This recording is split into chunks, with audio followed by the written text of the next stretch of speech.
Talk Daily with Andrew Hustler Paterson and Michael Remis.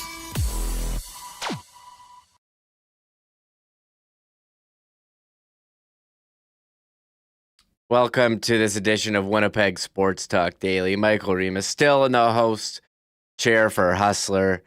He'll be here. He's on his way back. That border, they'll get you. Maybe a couple extra questions. He'll be back soon, maybe sometime during this show. But very excited to get this one going. Huge day of news for Jets fans. Where were you when you saw it? Ken Weeb's tweet this morning that Kyle Connor would be in lineup. Shout out to Ken with the Weeb bomb. What was it? I got text. My phone blew up. Kyle, what was the text here? Although he has one final hurdle to clear with the morning skate and how he feels after, I'm expecting Kyle Connor to play for the Jets tonight in what will be his first game since suffering a knee injury versus the Ducks on December 10th. So shout out to Ken for getting that start early. Knew it was going to be a big show.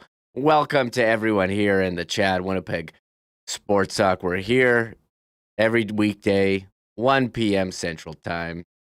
So if you are here for the first time, hey, hit the thumbs up, hit the subscribe. It helps us out, tells YouTube we got some good content here and might show it to other people who could be interested.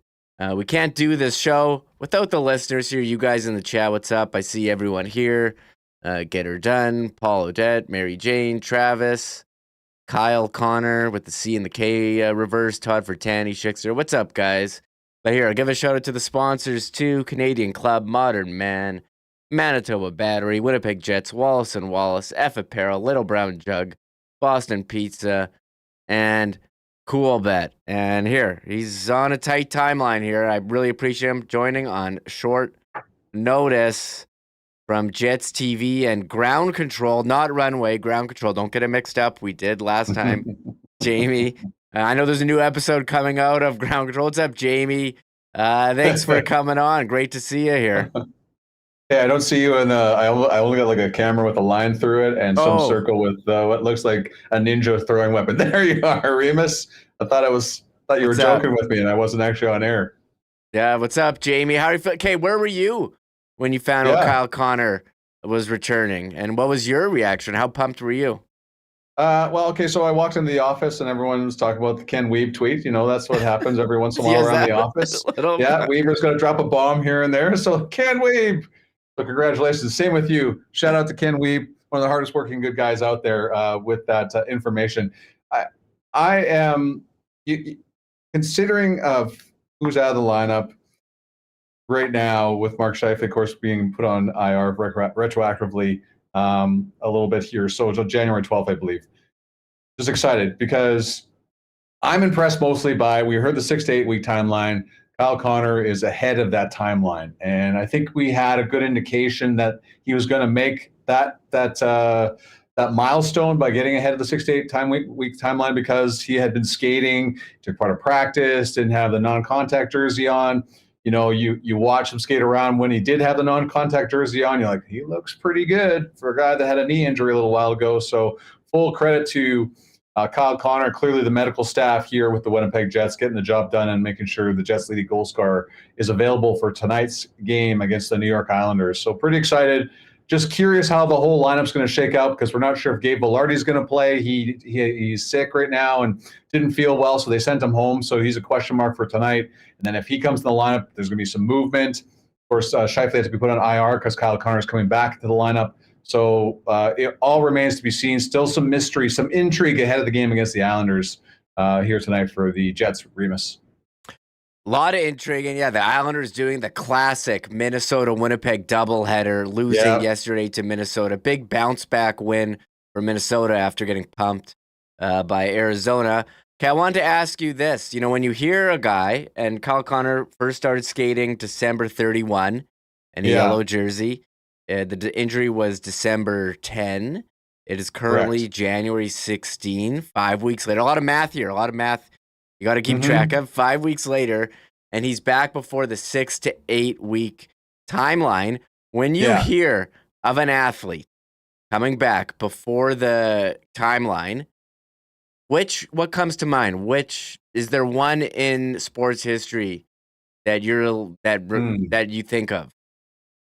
Okay, Do so you want me to maybe go didn't come first? back. Do you want Yeah, me to you go first. I've got a good one, but maybe not ahead of the timeline. But go ahead. I've got a good one. Okay, this is the one that always think of before the timeline. I don't know if anyone in chat has one, but Terrell Owens in the Super Bowl with the Eagles. Yeah, It feels like yeah. yesterday, 2005. That's like almost 19 years ago.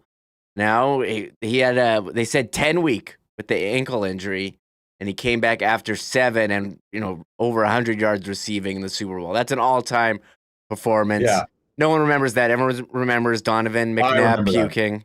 Everyone remembers him Yeah. puking on the sideline. Yeah. It's NFL playoff season, so I got to tie it into the playoffs we spent all weekend. But is there one for you that you remember? Okay, so it won't be along the earlier than the timeline that was listed, but it's still impressive nonetheless. I remember Willis McGahee, who played at the time for the Miami Hurricanes, blew out both of his knees on one play, getting hit on the sideline. So the fact that Willis McGahee even came back from that, Remis, because he probably would have been a high draft pick.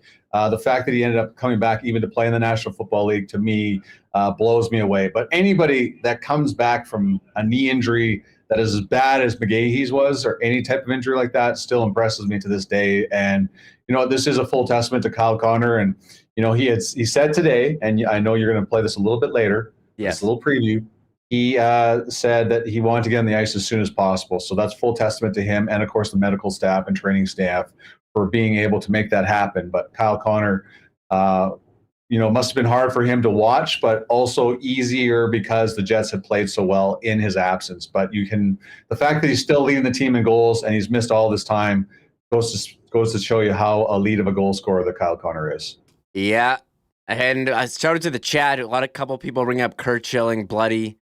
Excellent. Saw a game, a guy battling through. I don't know. I hear he might have used Sharpie on that one. That's the new conspiracy when it comes to Kurt Schilling. But a couple Jets notes. So Mark Scheifele's been placed on IR. I don't know if he even said this in a corresponding move to let Kyle Connor be in, so we don't have any big decisions.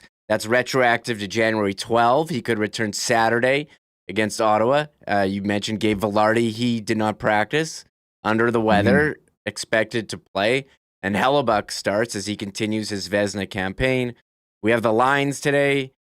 Connor, Lowry, Iafallo, Perfetti, Nemesnikov, Ehlers, Niederreiter, Toninato, Appleton, and then Barron, Kupari, and Axel. Gustafsson is the extra forward. Morrissey, DeMello, Dion Pionk, Sandberg, Schmidt. That's the golfer and the caddy. Is that their new line? Sandberg, Schmidt. It's going back to yesterday where Sandberg, he's going to be the Manitoba Open, and I know Schmidt said he would caddy. And power play, Ehlers, Morrissey, Connor, Lowry, and the bumper, Iafallo, net front. Showed it to Ken Wiebe for these power play notes. Perfetti, Schmidt, Pionk, and Niederreiter in the bumper, Nemesnikov, net front. And so what, Kyle Connor is just going to slot in, line one, wing, power play one, no easing in here like they eased in. Laura, do you think this has been accelerated because of some of the injuries that are going on? I don't listen. We're in the middle part of the season. They're first, in their division. I don't think there's any rush to put Kyle Connor back in, Remis. So I feel like they're not, because traditionally we hear from the coach, oh, we'll just ease him in like they did Vilardi, like you mentioned. The fact that they're not easing Kyle back in tells me that he's just fine. You're not going to just throw a guy out because Mark Scheifele's out of the lineup or Gabe Vilardi's not feeling well. Still a chance he plays tonight, of course. Let's be clear about that. But I think these teams and doctors are smart enough not to just throw somebody to the wolves just because you lost one game and didn't score a goal against the Philadelphia Flyers on Saturday. I don't believe this organization is in that type of panic mode at all because of how well they played and where they sit in the standings right now. So they're in a good place. They've got a road trip coming up.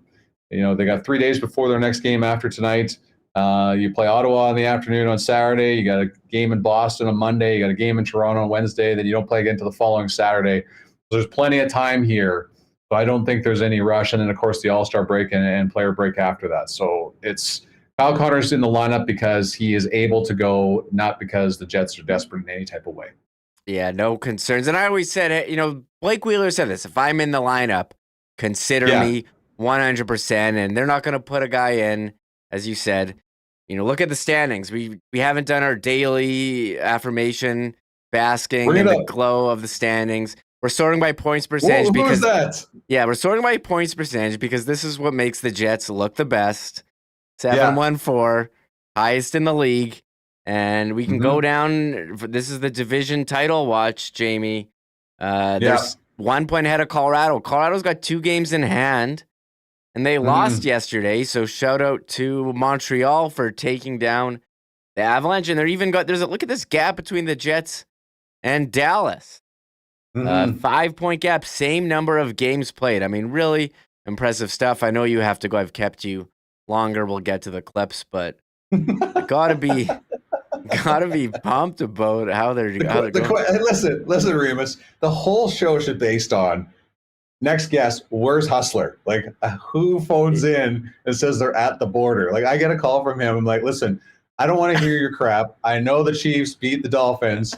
I'm going to read the stuff on ground control. I don't need you rubbing it. He's like, actually, I'm not phoning you for that. I'm phoning you because I need, I'm at the border right now. And he sounds all in, that hustler desperation that comes out every once in a while. So how can you say no? Like, a guy pleads to you to come on the show to help fill some time, even though it's clearly in able hands with Michael Remis running the show. So Hustler, I know you're listening or whatever it is you're doing. You're probably watching on your phone while driving, but keep your eyes on the road.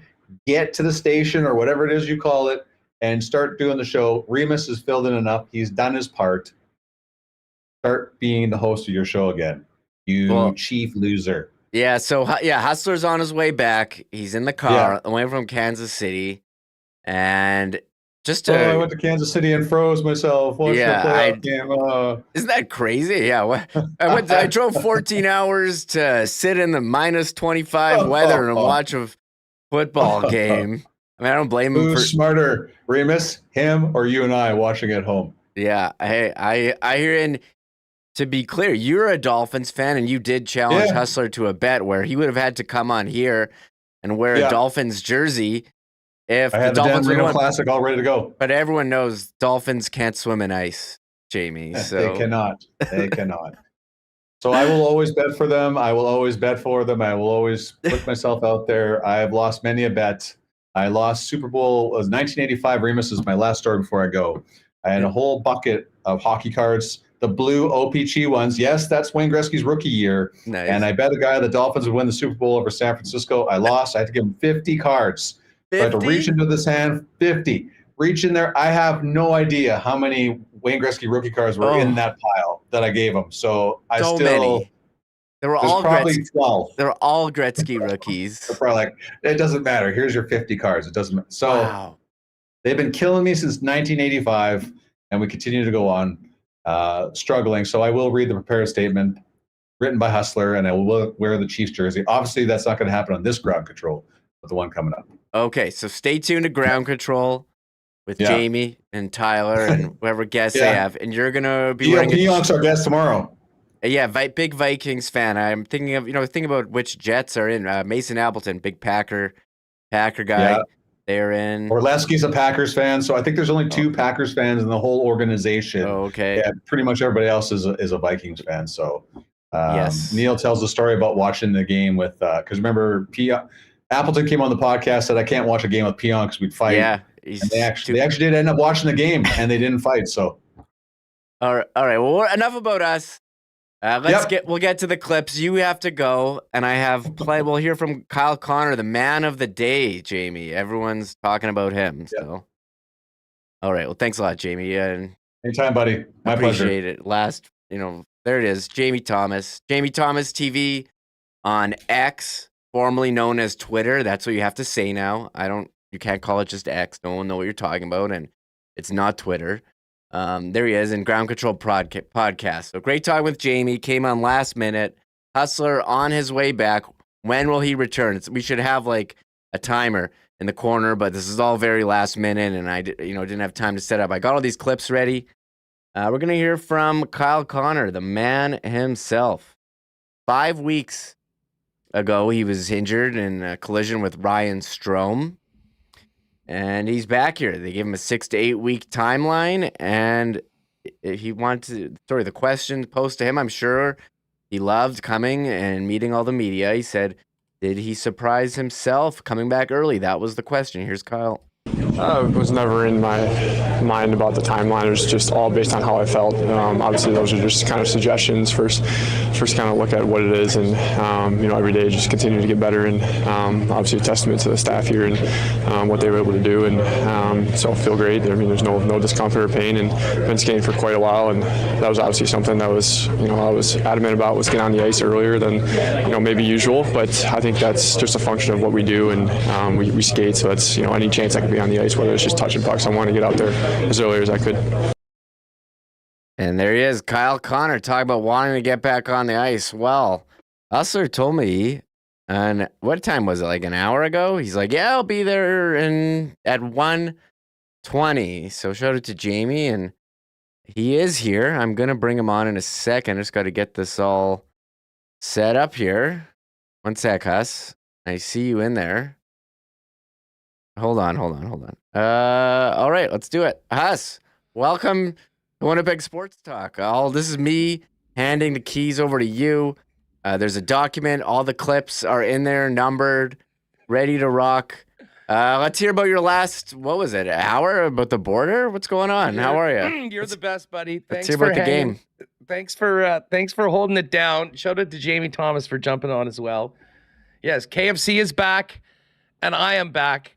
And yes, we got the business from the at Customs. I won't bother getting into the details, but it involved a very, very painful wait, knowing that we were up against the clock. We were in there for about an hour, and you had to go inside.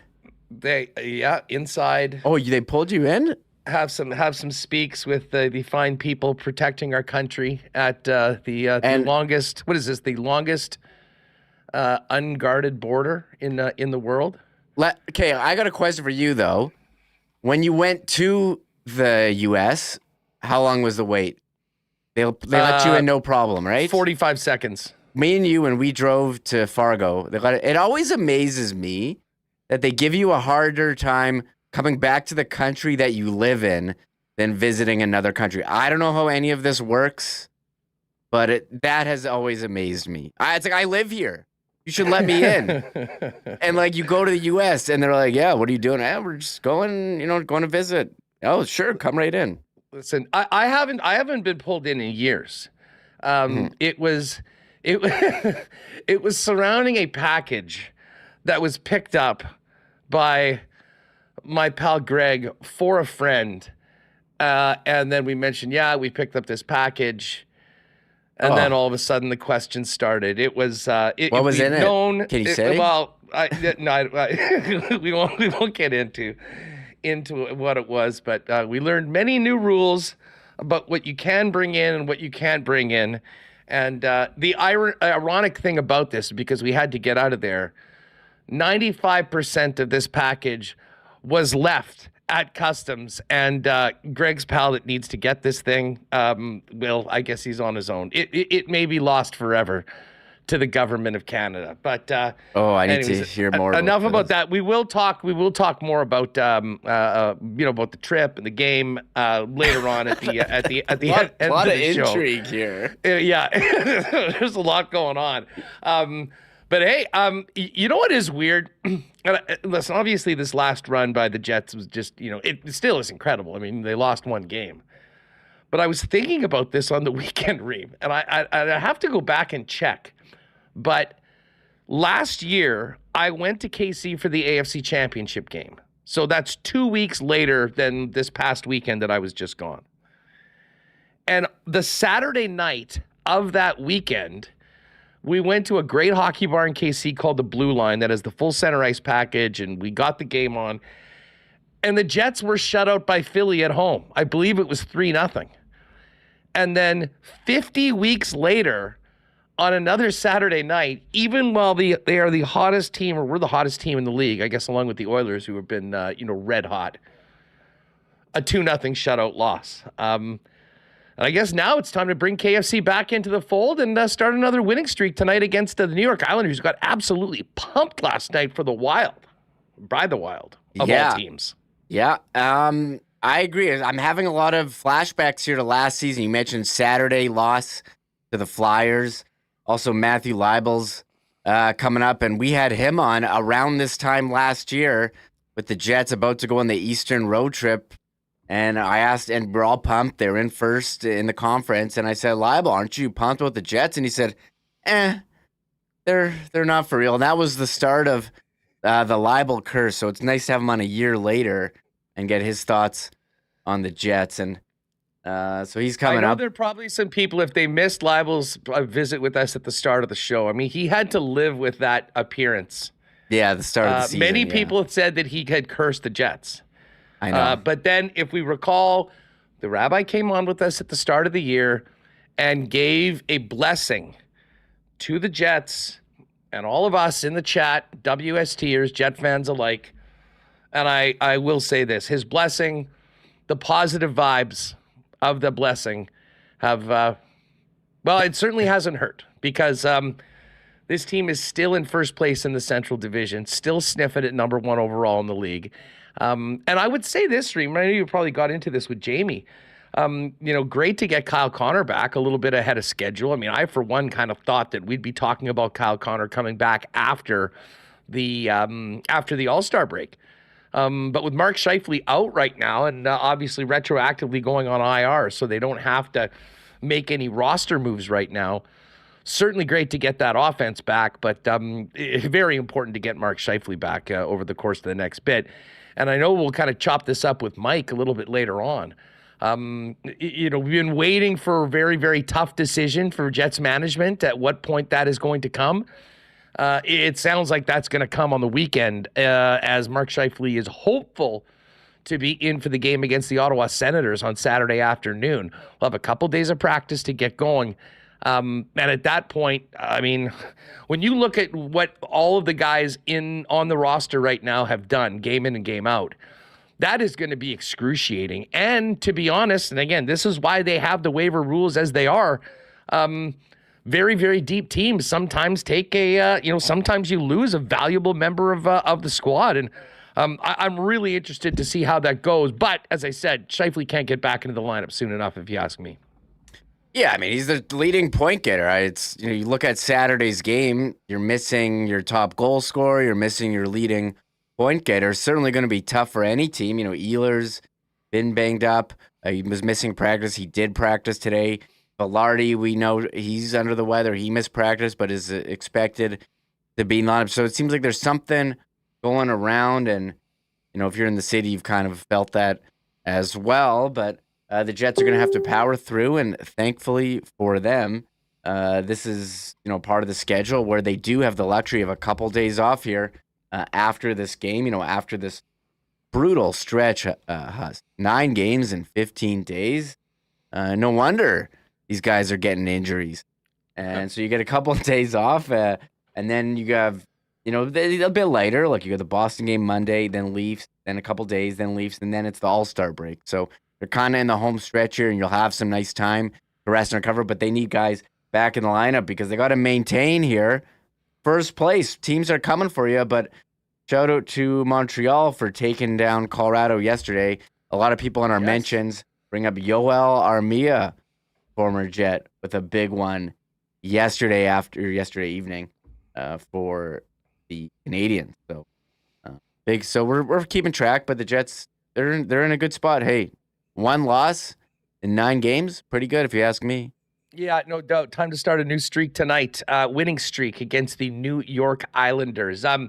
We'll later on, we've got some more from Bones for tonight's game, and then a little bit more. Adam Lowry looks like he's going to be centering. I don't know. Did you go through the lines already? Yeah, we read it. We read it all. He stepped in on power play 1, and he's line 1, so he's centering. They had him with.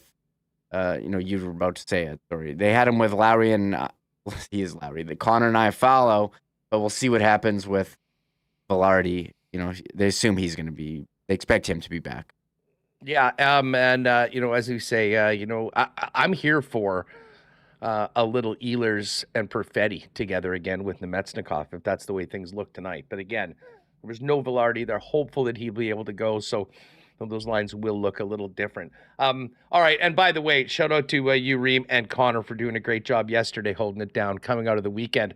So we've got much more to come. We'll kind of really dig into tonight's game and a look ahead to the rest of the schedule leading into the All-Star break and, the player break and the All-Star time for the Winnipeg Jets, finishing off with their next WST game on January 27th.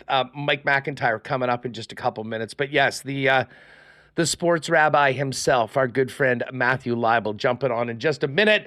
Hey, before we do that, a big shout out to our friends at Canadian Club, Canada's favorite Canadian whiskey, and of course the official spirit of the Winnipeg Blue Bombers. If you're trying to keep warm and sipping on something, as I say, there's been many toasts to many Jet wins lately. Do it with Canada's favorite Canadian whiskey. There's a CC for every occasion. Pop by your local Manitoba liquor marts and check out all the Canadian Club favorites. Original 100% rye, CC Classic, 12-year-old whiskey, and limited availabilities remain, I should say, of the Canadian Club Invitation Series. The CC 15-year-old sherry cask, the signature CC 12-year-old whiskey finished with the secondary aging in Oloroso sherry casks.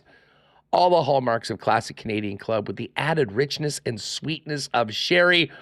Pick it up now at your local Manitoba liquor marts. We knew that this deep freeze was coming, and we'll talk a little bit about it later, but I experienced cold that I'm not even sure I remember feeling here in Manitoba, to be perfectly honest. Is your car ready for it? We're getting some legit January weather here in Winnipeg, and you don't want to be that guy on the side of the road calling one of your buddies for a booster to get picked up.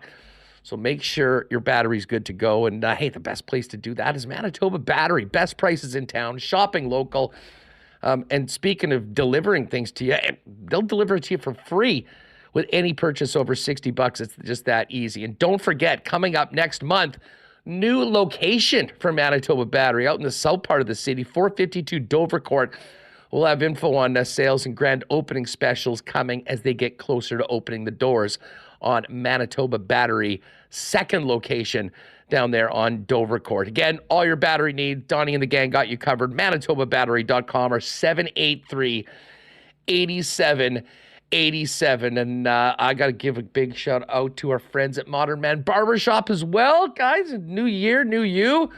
Get a new look at one of 8 Modern Man barbershops in town. Got you covered, fellas, with haircuts, beard shaping, shaves, color services, and more. You can make an appointment and book your look via modernmanbarber.com and give them a follow on Instagram as well at Modern Man Barbershops. All right, thank God I got back in time to welcome in our great friend, none other than the sports rabbi himself, one Matthew Leibl. And Lobs joins us now. I think he's get muted, Reem. You want to just take that off? And let's get the kid in here. Matty, what's up? How are you? Us. Great to see you. I'm doing really well. How about yourself? Well, I just had a harrowing experience at Canada Border and Customs for about an hour, which, again, thank you to Jamie Thomas for jumping in and talking a little Jets with Remis right off the bat. But I made it back. Better late than never. KFC's back. I'm back. You're back on the program. It is about being back today on WST and tonight at Canada Life Center. How are you? Yes, harrowing border experiences. I've had a couple of those in my life because when I look a little bit like I do. One time, do you remember that year where I didn't shave my beard for the entire year? Unfortunately, yes. What do you mean, unfortunately? That was an existential experiment. I learned a tremendous amount. It was the year of 2012 to 2013. By the end, you and Elliot Friedman. I like to think mine was brown. Or even darker, not like Elliot's. Elliot's was still probably better than mine. I really didn't like mine. And the point is, we went down, got some of the illegal curve guys. We went down and saw a Vikings game and a Springsteen concert. And 3 of us in one car, the 2 guys from Illegal Curve, Drew and Ezzy and I, we got pulled over at the border because they were growing their beards for the Festival de Voyageur beard contest. So we looked just untrustworthy, I suppose.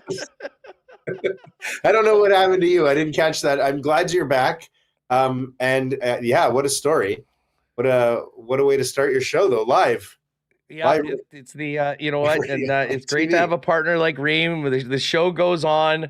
Connor took care of things yesterday, and I'm actually going to be taking some time for the first time in basically 3 years. Coming up next month, so it was a nice little run through. But the fellas held it down. Listen, I do want to talk a little football with you, but first off, let's get to this Jets season, and I mean, even the most optimistic Jet fan, I don't think could have possibly imagined that this team would be where they are right now. But man, they're making believers, not just of fans here in Winnipeg, but people around the league. And I think a big part of it was your blessing at the beginning of the season, reversing the curse that happened last year around this time. You took a lot of heat for that in public. And the fact that you came on here, we put it right out on the table, a blessing for a great season. And in all seriousness, what a great season it's been so far heading into this game tonight against the Islanders. It's yeah. I really appreciate that you talked about the blessing and then found a way to remind everybody about the curse. That was very clever of you right there. And then I don't know if everyone else gets to hear it or if it's just me hearing Remis completely silent and then laugh and snicker in the background when you bring that up. Look, I'm glad you did. I think it's bizarrely become a part of your show's lore in a really silly kind of way that last year, or basically at this time, when they were in the same position pretty much, they were on the road in Montreal. I came on and I poured cold water over everything, and then they went on the most ridiculous tailspin you could ever. Like if I had told you that day they were going to, they almost missed the playoffs. And again, almost missed the playoffs. We don't need to dwell too much on last year, but it did happen. But because that happened, and it happened last year, this appearance. This is why I reached out to you guys. It was just like it's deja vu, but it's perfect because now they're in a position where the team is just different enough, right? They've made the changes have been just right. Everything that we were maybe a little concerned, even me, last year, they kind of feel like it's not the same. You know, I love that they have guys like Nino Niederreiter and Nemesnikov, the guys they got from LA, Iafallo and Villar. Like, these guys are just like, it's like, I was thinking about, it's a baseball movie, but you know that movie Major League, where, yeah, they have a couple like really talented guys, Scheifele, Connor, Ehlers, whatever. And then we'll get to Hellebuck in a second, but like the rest of the guys are all those guys that are just the right kind of characters, they have those guys. I think Chevy was always kind of trying to find those guys.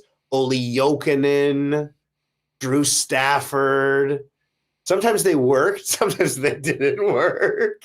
But those are hard guys to find. And it feels like this year they have those guys, that depth, that in a playoff series when Scheifele and Connor get taken away, the Jets do have somebody who's going to score, who's going to beat you. And then at the other end, I mean, they're in first and they have the guy who's played as the best goalie in the league. I mean, my blessing for the second year is for him, right? Like for Connor Hellebuck, you know, fresh off signing that deal, everybody was packing his bags. He lives not far from where my parents live. And I was always kind of like looking for sale signs and just like wondering if something was happening, right? Like, oh, yeah, this is the way it works in Winnipeg. We get that goalie. And sure enough, and then boom, right? I was on shortly after. I remember that signing, that huge day. And I don't know, it feels like the team is built differently. I will always have a concern, especially after they did what they did last year. I don't know how you couldn't. But, you know, I heard you guys talking about how they're going to get some rest now. They certainly need Connor and Scheifele. The truth is, being at number one at this point in the season is great. But as it proved last year, the games get harder now. The games get harder post-All-Star break. I was in Vegas just a couple weekends ago. I saw that team. The Jets are going to have their hands full with that team, particularly if they go to Vegas again in a playoff series. Colorado is a tough team. And, you know, Seattle surprised people last year, but like LA, I mean, Dallas, there's a lot of teams in the West. Like, I don't know. Edmonton, I guess Vancouver, we should think about them too. But it feels like there's a lot of teams in the West that February, March, April, these games are going to get tougher. These games are going to get harder. if they follow what they've been doing and they stick to this great defensive hockey and they make a couple moves, one thing about Chevy, he's always been active at the deadline. I think he's got to be active again. This team feels really, really good. Let me put it to you this way, Huss, before you jump back in. My best friend, who knows that I don't have season tickets anymore, said, Leibl, you better start saving some cash. Because this team, there's going to be playoff hockey in this town, and you remember what playoff hockey in this town was like in 2018. And it's like, I definitely remember what playoff hockey was like in this team, in this town. The expectations have changed. I don't think they need to finish first anymore. They can't certainly do what they did last year. But they have to, right now, the entire league is looking up at their bums. Well, and here's the thing. I mean, like whoever finishes first in the West is going to have a major, major advantage over everybody else. And that's not always the case. Like, you know, let's just assume, I mean, I guess LA is sucking right now. So, I mean, maybe I am assuming that Colorado, Winnipeg, Dallas are your top three in the Central. Yep. I am assuming that Vegas, Edmonton, LA, and Vancouver in some order will be your top four. And whoever is fourth of those teams will be the number one wild card. And then you've got all these other pretty mid teams. Calgary, Minnesota, Nashville, Arizona, all battling for that second wild card. And I'll tell you what, I would much rather play one of those teams than have to play, whether it's Los Angeles, Edmonton, Vancouver, any of those other teams right now. So that is big. But back to Hellebuyck for 1 second, because you mentioned it. And it was sort of funny because I was whipping past the Super Target today in North Dakota, where I did that reaction video about it. Like, it cannot be overstated. I mean, we want to talk about what's different from this team at this point to what it was last year. Like, I have a hard time delineating between the new leadership with Adam Lowry. I mean, it cannot be overstated how important he has been leading the way right now, and what an incredible team that they have built with everybody contributing. Yes, there, of course, it is my good old Super Target running through the produce section because there was nobody there. It was a nice spot to do it. But then, Matt, I mean, that double bomb that Chevy dropped that inspired that video that we just saw. And I think all the time when we have these chats too, like, you look at some of the teams and how they are struggling in net right now. I'm sure there's a lot of regret by some NHL GMs that they didn't step up and do what they had to do to get a guy like Hellebuyck. But them missing on it gave the opportunity for Kevin Cheveldayoff to run it back in. I still can't believe that they did it for only 8.5 a year. I can't believe that it was only 7 years. But the effect of that, and I mean, Mark Scheifele as well at the same time. I mean, Scheifele's been playing like a guy that doesn't have to worry about anything anymore. It's about going out and winning hockey games. And all of that has come together and created a team that is certainly greater than the sum of its parts.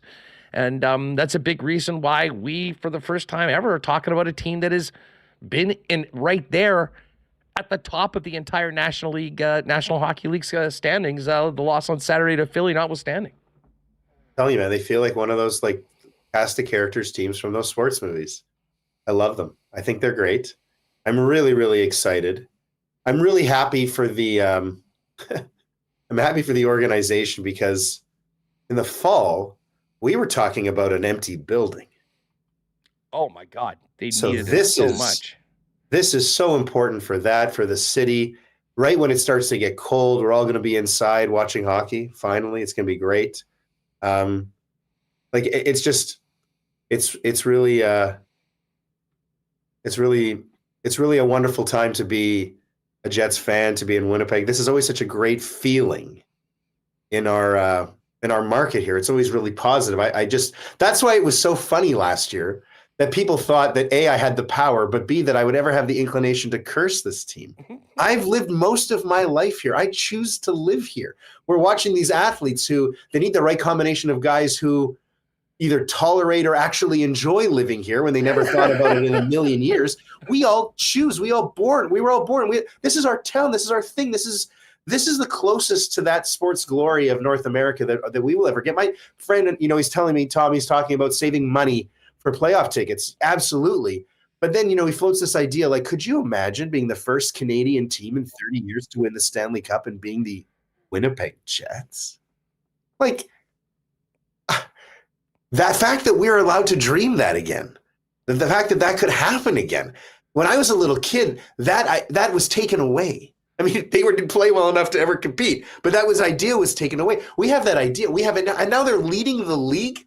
I'll always tell the story, but I got to go on that Super Bowl with you when Lawless went to Sochi. It's been 10 years this month. It was that trip to MetLife. I was thinking about it.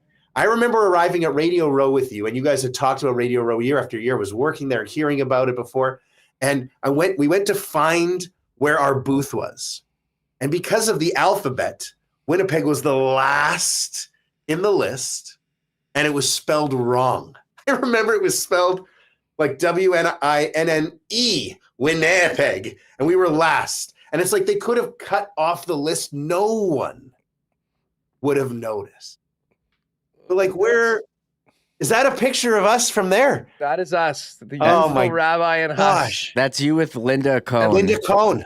Linda Talking to was Linda awesome. Cohn. That was so cool. And hey, great job, Remis. You should find the one of me with the ridiculous beard from 2012. But like that's Winnipeg, right? Like that's where we fit in the sports landscape. And our team right now, they give us like all this hope, all this great feeling. I cheer for that. My blessing is for the team to do well, but for that to continue, because I just love it. I think if you're a proud Winnipegger at some level, you are a Jets fan. If you're not, I wouldn't understand it. Wouldn't make any sense to me. 100%. And to be honest, this is that time of year. You get through the holidays, you get into January and February, the weather is miserable. And I mean, seasonal affective disorder is a very real thing. And honest to God, dude, like the conversations I'm having, with people here in this chat or with the fellas down at the local, I mean, this would be a time where you could be, oh my God, everything sucks. This hockey team right now is actually legitimately lifting the spirits of a lot of people. And I mean, listen, that's the way you want it to be. And they've earned it. Like this. And here's the other thing, and I'm sure you would agree with me on this. This is the most likable team. Like, listen, you love the fact that they're kicking ass and winning all these hockey games and are where they are. But honestly, and this goes back to Bones right off the bat going, we have a group of men that want to be here. They are all in, and they proved it by the way that they played. But it's pretty tiresome. As much as it was great for business with the Dubois drama that went on for the 2 years here, telling him to beat it and bringing in guys that have helped this team win, that are playing probably beyond what most people's expectations were, regardless of what he is or isn't doing in LA. To have guys that have come in and really, I mean, I think we can all agree that if you're playing for the Los Angeles Kings and you get the phone call that you're being traded to Winnipeg, that could maybe go in a couple of different ways. They've been phenomenal the way that they have come in. And listen, I mean, we don't need to go down the history of Blake Wheeler here because he did tons of great things. But the identity of this team is so much more likable. And I think we found that early on at the start of the year. You combine that new identity with the way the team is playing consistently night in and night out and getting the results. And I would argue that this might be even a more fun, a more exciting time than even the 2017-18 season was when they really became contenders for the first time. Oh, man, sometimes I feel like even you and I, we forget what it was like when Buff was here. Like Dustin Byfuglien was, if that guy were like an old grizzled vet on this team right now, I'd say absolutely no question. Like, I was talking to somebody about this. In a lot of places, you can get those high profile guys, those ego guys, because they're great athletes and good coaches find ways. You can get those guys. They're everywhere in sports. But maybe it just doesn't work here. Look, the track record is insane. Evander Kane. Evander Kane was not going to work in Winnipeg. It's not just Winnipeg. Like, Trouba didn't work here. Lionel, like these guys, they get so big. They just want it to be so bright lights, big city. Like, it's never going to fit. They need this right mix of guys like we've been talking about. But they had Byfuglien. Like, Byfuglien was this, man. He's the unicorn, man. He's the unicorn, and it's not going to in our lifetimes, I don't think we'll see another player like Buff. And never mind on the Jets, in the league, right, like on planet Earth. We were lucky to have him. And listen, the downward turn combined with the pandemic, there's big challenges for the organization, as we've talked about. We are seeing some positive momentum on that. They've got a lot of work to do. But when you have a player like that and a team like that, it sets the bar very high. And, that bar maybe has been lowered a little bit. And now this team, blowing past most people's expectations and doing it in a way that I think fans can really, really get behind. Because I will argue that even when that team was really good at times, there were some things about maybe the personality of the team that rubbed some people the wrong way. That is not the case right now, and you see it in our conversations each and every day. By the way, I think Remis has found a photo of this. Remis, fire this up. This is Matt Leibl. Oh my gosh, that's also from the. Hey, Remo, big beard guys. You should have seen the conversation between these two, and I think Brett Kiesel maybe inspired you to go on that run of being beard guy. For all of the podcast listeners or people who can't see this picture, Brett Kiesel was he D-line or O-line? D-line for the Steelers? Yeah. D-line for the Steelers, and he was shilling. You remember what he was shilling? Wasn't it head and shoulders? Yeah, because like Polamalu was head and shoulders for the hair, and he was for the beard. There it is. You can see head and shoulders. He's got the shirt. Look at this. You got Remis. You're amazing. By Remis. And I love the shirt that I was wearing. I love that shirt that I had. That's a great shirt that I had. Anyway, I just had a regular beard. This is 2014. I had shaved, but I showed him pictures. We got him on the show, if you remember, because I showed him pictures down on the Radio Row floor of me from my beard that I referenced earlier in this interview from 2012. He loved it, and he was just like, yeah, okay, I'll squeeze you in. And he was just super fun. And then, of course, we talked about the head and shoulder stuff again. That was one of the challenges, right? Like Lawless warned me. He's like, you're going to have to try and get guests, and nobody's ever heard of you. So good luck. He was just like, you need to get Michael Irvin inspiring on the show. confidence.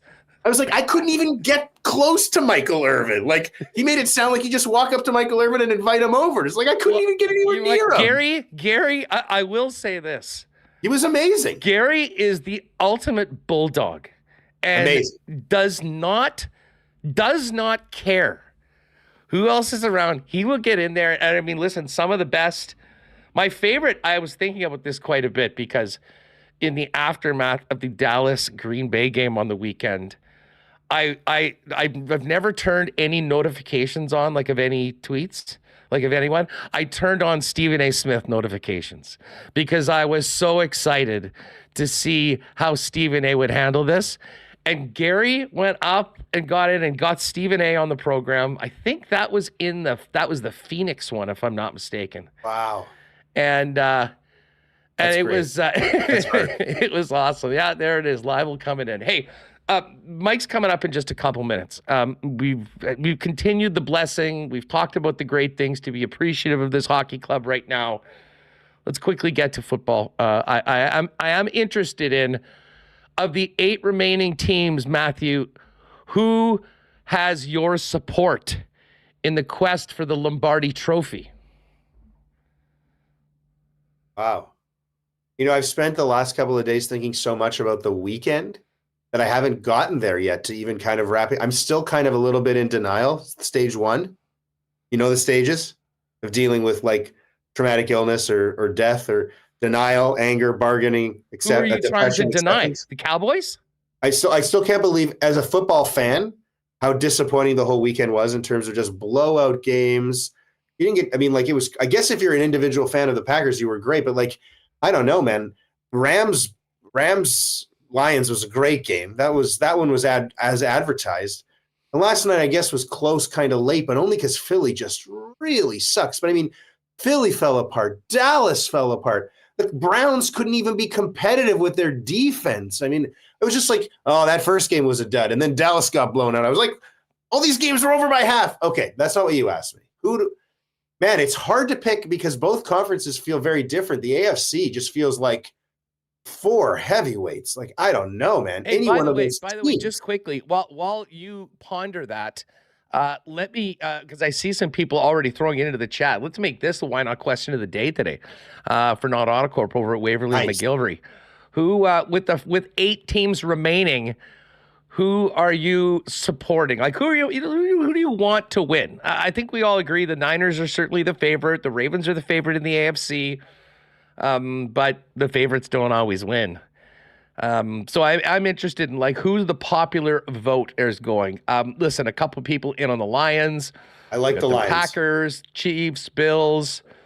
It's a see Casey, MC Stormy. I know you've been down with the Kingdom this whole time. Nia of KFC is going on the Niners. But like, I mean, do you have like? I know you sort of pull for the Vikes, like many do.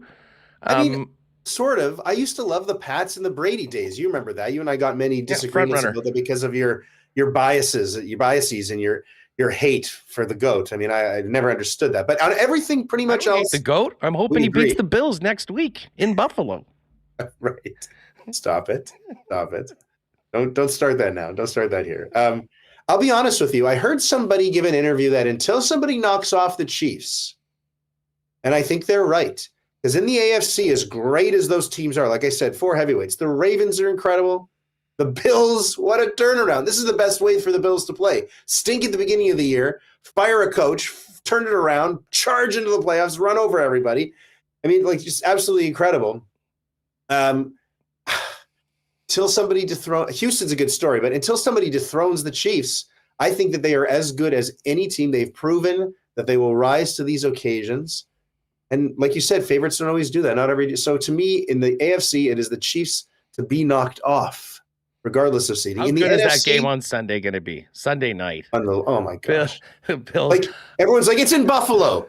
So what? It's still cold in KC. It was the 4th coldest game in the world. You were there in KC. I don't think the cold is a concern in Buffalo. Oh, no, there's snow on our chairs. It's like, first of all, no one is fazed by that in Winnipeg, and no one's fazed by that from KC. So it's like, this isn't Miami going there. This is, like with Rice and now Kelsey proving that he isn't shot and he's still got something left in the tank. And Pacheco, man, this is the thing about KC. They are not the same KC who won the Super Bowl, even last year. They've changed in one season, in the course of a season. They are more tough. They need to pound it more. They're more about their defense than about their high-flying offense. Defense in the Mahomes era now. Absolutely. And they are about Mahomes being able to stay calm and poised and lead and not be – it's not the same team even last year and certainly not at the beginning here. They've changed. Pacheco is a kind of running back that they have not had. He can run between the tackles and pound the ball. He is tough. They can be a ground and pound team. They can work the clock. Did you ever think the game when you were there, I was watching, against Miami was in doubt? Never. Kansas City and like I tweeted earlier, I mean, listen, that was the worst possible scenario for the Dolphins. I mean, I tweeted out and I was only half joking. Like, has a team ever defaulted a playoff game? Like, I don't even know whether they were up to leaving the hotel to go out there. And listen, Tyreek Hill played his ass off. And you know, it was very classy in defeat too. I wasn't sure whether he had that. I mean, gave major props to L'Jarius Sneed and Trent McDuffie for the way that they played. But they didn't have an answer. And I mean, we knew that the Dolphins were 0-10 in games 40 degrees or less. We knew Tua was 0-5. I mean, he's from Hawaii and then played in Alabama and in Miami. I mean, this was beyond anything that he had to handle before. And it was, I felt so confident going into that game that the Chiefs would get it done for a lot of those reasons. Like, if you telling me if that game was in Miami or if that was just in a neutral field, like put it in a dome in Reliant Stadium, I mean, Mike McDaniel's brilliant offensively. A lot of the things that make them great just weren't going to happen in minus 30. So they got it done. But I am with you, though. I think a lot of people wrote the Chiefs off earlier. A lot of people wrote the Bills off, too, when they were 6-6. Yeah.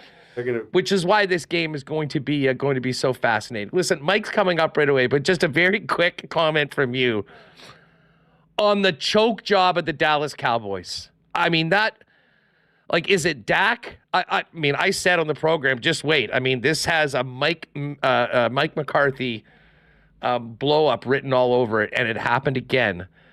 I don't know how he keeps his job. I don't think, but it's unbelievable. I mean, how teams can look so good. The 3 straight 12-win seasons and another brutal loss. This one probably the most embarrassing of any, in the last decade. Yeah, look, we were talking about this recently, some friends, about kind of going back to Super Bowls and everything like that this time of the year. I'm just under 40, right? I'm 38. So in my lifetime, the Cowboys were good, but not anything that I really ever remember. And when I mean good, I mean like you said, they just had 3 12-win seasons in a row. They have elite players. They in the press all the time. They win tons of football games. They always seem to be in the playoffs every year. They always seem to be in the playoffs. They're guaranteed probably to be in the playoffs. And yet, liking the Cowboys has been like if you told me now, like if somebody showed up now and watched and have been even around for the last decade, or they would never believe that the Cowboys are the symbol of greatness for the NFL. They'd be like, well, what about the Patriots for all that time? It'd be like, yeah, it's been a long time since the Cowboys did anything when it really mattered. It's shocking. I don't know how you could possibly explain it. I think it's got to be everybody. They almost like they need a complete fresh start. I don't know. It's so... They might get it's mind-boggling. And it kind of makes me sad because I know a lot of people like to hate on the Cowboys. Hey, I hate on the Yankees. I've hated on the Yankees my whole life. I get that kind of feeling. I've never had that for the Cowboys. They're the Leafs. They're the Toronto Maple Leafs of the NFL. Yeah, I get that. And I mean, we were driving yesterday. ESPN 90, like you just come out of this weekend with 2 games yesterday, 4 big games on the weekend. 90% of the conversation was about Dallas. Yeah, and, well, of course. And they are who we thought they were, as a wise frauds. wise man once said. Matt Manny, Patrick called them and the Dolphins frauds. He had this great take. All year I was trying to figure out who they were, and I did. They're frauds, and I was just like, of course, because that's what frauds do all year. They fool you into thinking they're one way, and they're really never. This is the problem with the Cowboys. The Cowboys, their expectation, their success level, they're measured unlike any other team. It doesn't matter. They could have gone 16, 17-0. They could have even probably beaten Green Bay if they had lost the next game in the same kind of fashion. How will you lose that, right? Like, losing is one thing. Losing to Green Bay in a competitive game where something happened at the end, where a bounce didn't go your way or a play, that would have maybe been more digestible. With the Cowboys, it's always, you didn't know how to manage the clock at the end of a football game? You missed holding the ball, Tony Romo, for the guy to kick an extra point and fumble. Like, these are the things that happen. They get blown out by the Green Bay Packers at home when the Packers were a 7 seed and barely. Like, come on. By the way, for podcast listeners that can't see the photo that I just sent to Remis to put up, it is Dak Prescott. Dak Prescott with the helmet, and instead of the star, it is a Toronto Maple Leafs logo. I love it. Maddie, this is awesome. Let's do this again soon. I want to talk more playoffs with you as we get closer to the Super Bowl in Vegas. I wanna cheer for the Lions, but I feel like it's Niners, and I feel like the Niners. I just want to see Brock Purdy. Last year he got knocked out and we got robbed. I want to see what he would do. So you want to, maybe that'll work out. Have me on, and blessings for the rest of the season for Hellebuyck and the Jets. You're the best, buddy. Thanks so much for doing this. Thank you. The one and only sports rabbi himself, our good friend Matthew Leibl. We're going to get back to the Jets with Mike McIntyre coming up right now. Do not forget, one final time on this homestand to see the Winnipeg Jets tonight against the New York Islanders. Go to winnipegjets.com/tickets. Great deals for Tuesday night games. Take advantage of them. And let's see those butts in the seats. And of course, one final home game, and WSTers are fired up. That is the Saturday night, December 27th. Jets, Leafs. They'll be wearing the 48s, and our crew will be up in section 316. And as I mentioned last week, real push on right now you can buy season tickets right now for the rest of the year. Get your playoff tickets, get the best seats around.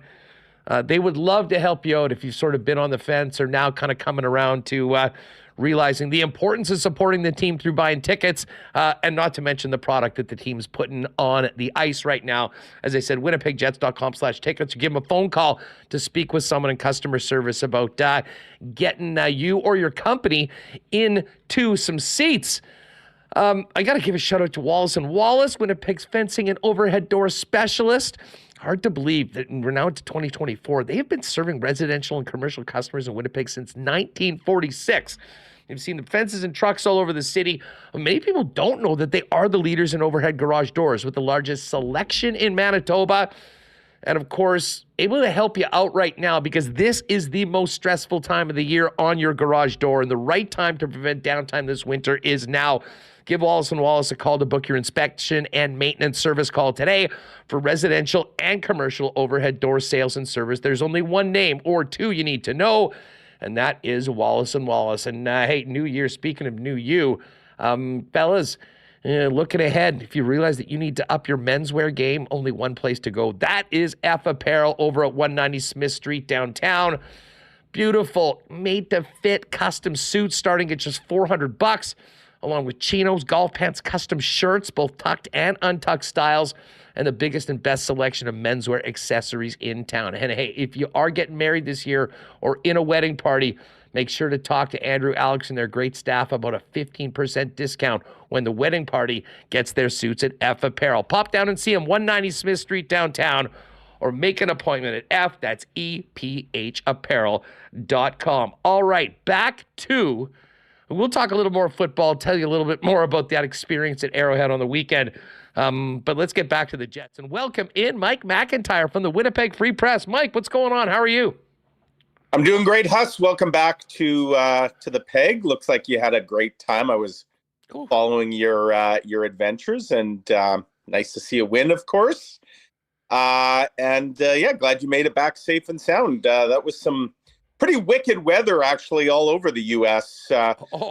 We kind of got spoiled around here and probably most of the country and the continent with a pretty gentle introduction, but winter has certainly reminded us that it can be a bit of a beast. That was quite a scene in Buffalo yesterday, of course, with fans like digging their way out to their own seats.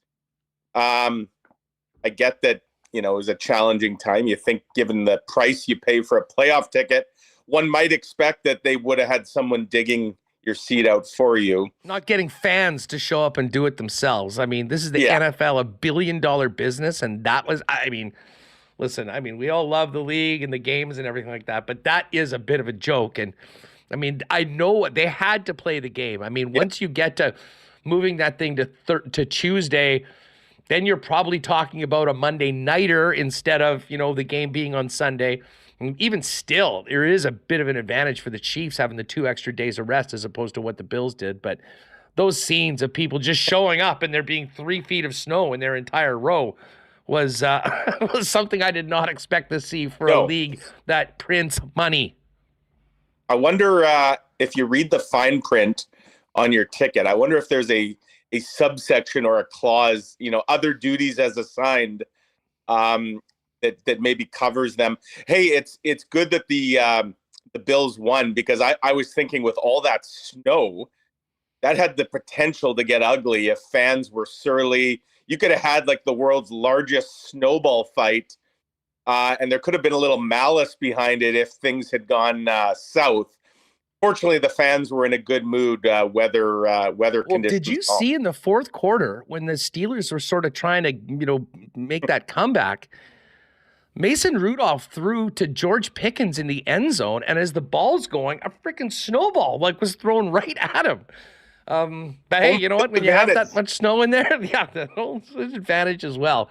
But listen, Mike, let's get to it. The team finally lost a game. All the streaks, though, of 2 and 3 goals are still intact. But of course, the big story today is the return of Kyle Connor. Now, Mark Scheifele's going on the IR retroactively to last week, which does not rule him out for Saturday. But there's 2 sides to this story. Great to see KFC back in the lineup.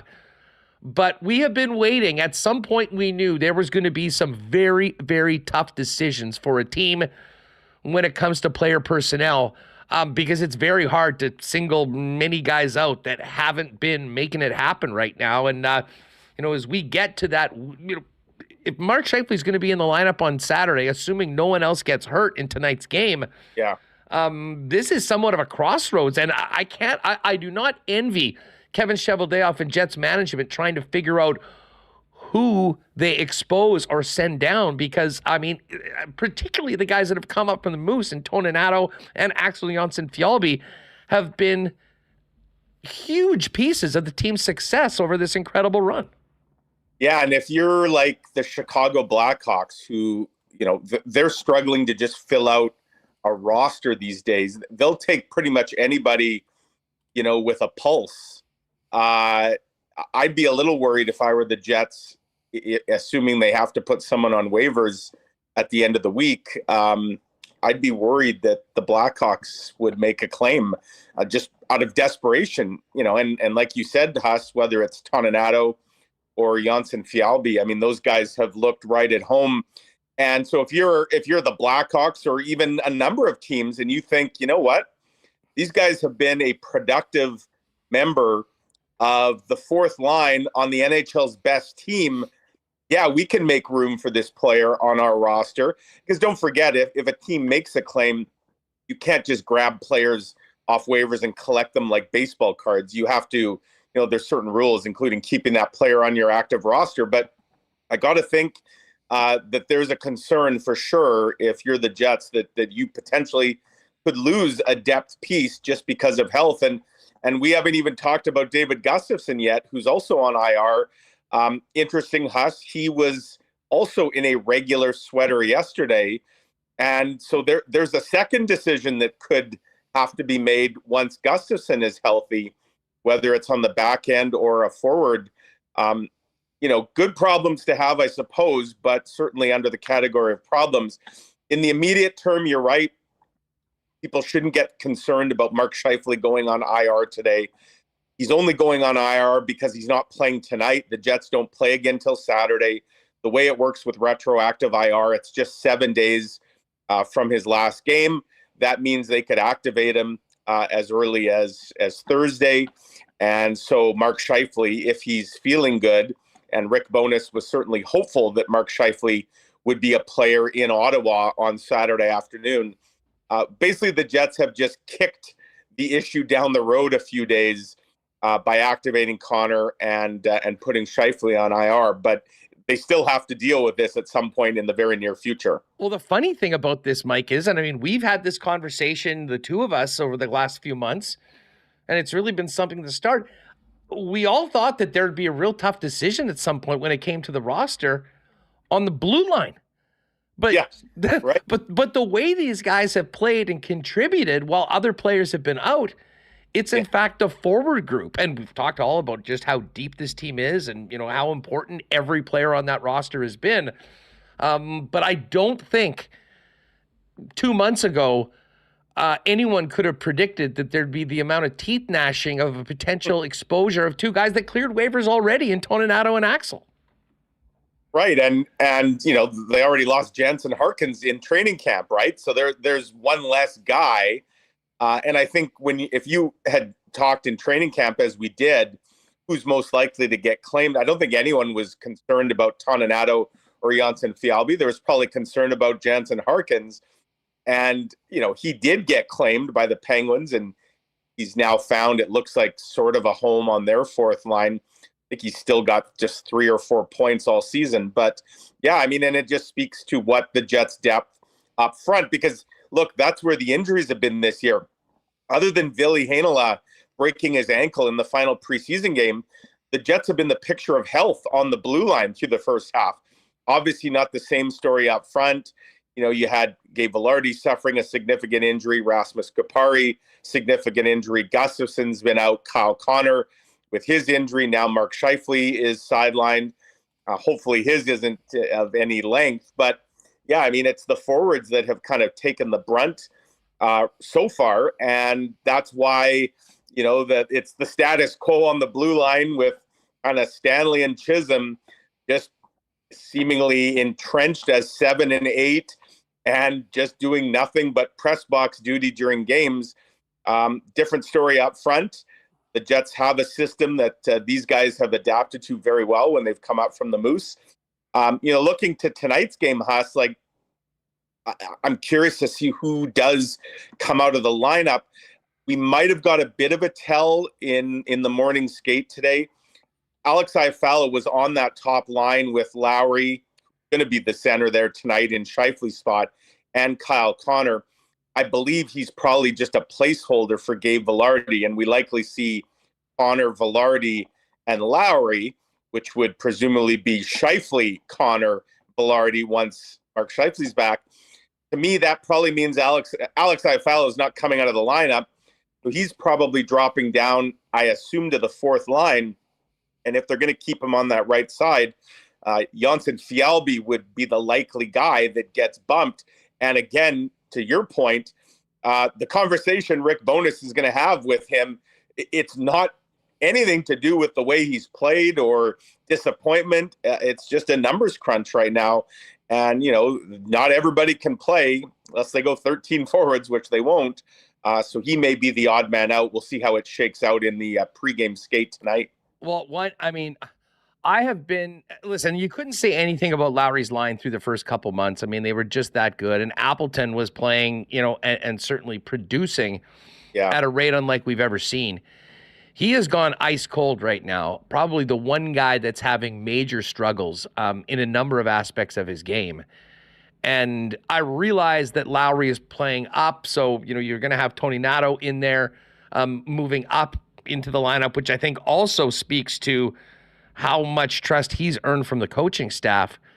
But listen, if Iafallo's moving down in the lineup, if it's me, I'm putting him with Nino Niederreiter on that third line. And if anything, Mace can, play on the fourth line and, try and maybe grind it out and, work back to getting, where. Because I don't think there's much of an argument that Iafallo adds a lot more to that line. And I'm on record saying right from the get-go that if Lowry ends up playing with Nino Niederreiter and Alex Iafallo, that will be the best incarnation of a third line we've seen, maybe as long as Adam Lowry's been around playing with the Winnipeg Jets. Yeah, and then likely your fourth line looks something like, Mason Appleton, Morgan Barron, and then whether it's Rasmus Kupari, Dominic Toninato, David Gustafson when he's healthy. How do you take Axel out of the lineup? And I'm serious. Yeah, it's tough because Axel, the Jets, they're doing a lot of things well and they're playing with pace.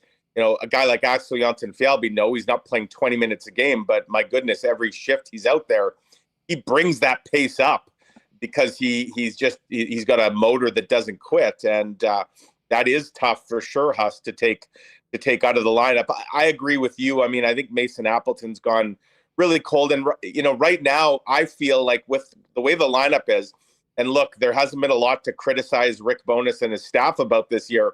One thing that I must say I'm a little perplexed by, I feel like, especially last game against the Flyers, he had almost felt like Nino Niederreiter's being wasted a little bit in a game where you were chasing the game, you were chasing a goal. I would have found a way to move Nino Niederreiter up. It's one thing if Niederreiter is with Lowry, as you say, because those guys have been so good and it's such a great line. And it's not really used like a third line. We can call them the third line. They're not really the third line. But with Lowry now up with the top group, and so now you've got Niederreiter with the ice-cold Mason Appleton. and no offense to Dominic Toninato, but he's not Adam Lowry. I just feel like maybe Nino Niederreiter, that's not maximizing what we all know Nino Niederreiter can bring. And so I was a little curious the other night that they didn't find a way to kind of elevate him, especially in that third period when they were chasing a goal. And tonight it looks like he's going to start, certainly with Toninato and Appleton. It feels like in a little ways he's gotten squeezed a bit because now his line, the rest of his line, isn't quite impactful or as impactful as it was early in the season, and it's through no fault of his own. He's been really good. Yeah, I mean, if you had to lay a marker down right now, who's the first decision? Because there's two, as you mentioned, when both Gus and Scheifele are activated. Who's first out? I mean, I think it's probably Toninato. Although, again, Toninato's got that added ability to play center, which they obviously like. I think center in the third line tonight. I mean, like the depth chart might disagree with that. So, that's where it's interesting, like a guy like Rasmus Kupari, who we haven't had a chance to see a whole lot of. He's only one game back from his injury. On one hand, I might be inclined to say, well, Rasmus Kupari, he's 2 months behind the rest of his teammates because of his injury. And so maybe he's the guy that ends up the odd man out, and he's got to be patient. The only thing I would say about that, Huss, let's not forget that when the Jets made the Pierre-Luc Dubois blockbuster, they pushed for Rasmus Kupari. Like they demanded he be included in the trade. And as Rick Bowness said the other day, we don't even know yet what we have in this player. On one hand, this is not the time to be experimenting or trying to figure things out on the fly. On the other hand, the Jets have all kinds of breathing room because of how well they've played. So maybe the urgency isn't there. So I just think that Rasmus Kupari probably gets a little bit of runway just because of who he is and the circumstances that brought him to the Jets. Maybe he gets a little more leeway than, say, another player would in a similar circumstance. But yeah, I mean, if you're Rasmus Kupari, I got to think, you're coming off a 2-month injury, but you're going to have to be pretty good if you want to stick in this lineup here, beyond maybe a few games to kind of see what you can bring coming off that injury. Okay, regardless of what the order is or who they make the decision, who's the most likely to pass through waivers? And let me throw a name out, and it's a guy that we've been talking about. I actually think it might be Mason Appleton. And a big part of that is that his contract, I mean, he's making over $2 million. I mean, when you compare, like Kupari, a first-round pick with that sort of a speed, he's gone if he hits the waiver wire. I think there's an argument. I mean, Toninato... David Gustafson, someone probably sees... For sure. Yeah, and so you're not passing him through. It's either Toninato, Axel, or Mason Appleton, to be honest. And I think Appleton, and I don't know if they'd even consider that. I mean, he's been playing with Lowry all year. Right. He hasn't even been demoted in the lineup, never mind, out of the lineup or to think about that. But I do think the contract is a big part of those sort of decisions. And, Axel is making league minimum. Toninato is making league minimum. Kupari is making $1 million and is signed for $1 million next year. I mean, Kupari is as good as gone if he hits the waiver wire, and that's why I can't imagine that happening. But it is an interesting question as to, with this worry, and I think a big part of their decision-making probably will be who's least likely to get picked up. If you're Kevin, I don't disagree with you. I also don't think the Jets would put Mason Appleton on waivers. I don't think so, but either. I don't think so. But it does raise an interesting question. If you're Kevin Shoveldayoff, Huss, are you working the phones this week, maybe a little more than usual, to see, that there's a chance you're going to lose a player anyways? Are you working the phones to see if you can't get something, even if it's a 6th or 7th round draft pick for a guy? Now, if you're a team across the league, you're probably not going to be helping the Jets out, and you might be saying, well, why am I going to give you anything I can sit back and wait till you inevitably have to put a player on waivers, and I'll just get him for free. And that would be fine if you're like early in the priority list and you need a player. But I'm thinking if you're Kevin Cheveldayoff, you're maybe surveying the landscape. Okay, who right now could use a little help? And we have a surplus. Maybe we could turn this player, whether it's Toninato or whatever, Axel, because if you think you're losing them and getting nothing anyways, maybe you see if you can salvage something. I'm not saying that is going to happen. It's just when you're talking asset management, the Jets, I'm sure they don't want to lose an asset, especially one who's been quite valuable for them this year for nothing. But the reality is we may be very close to that scenario playing out. Well, and we have not mentioned either Chisholm or Logan Stanley. And again, we're talking about roster spots. I mean, I would imagine that those guys would be in the conversation as well.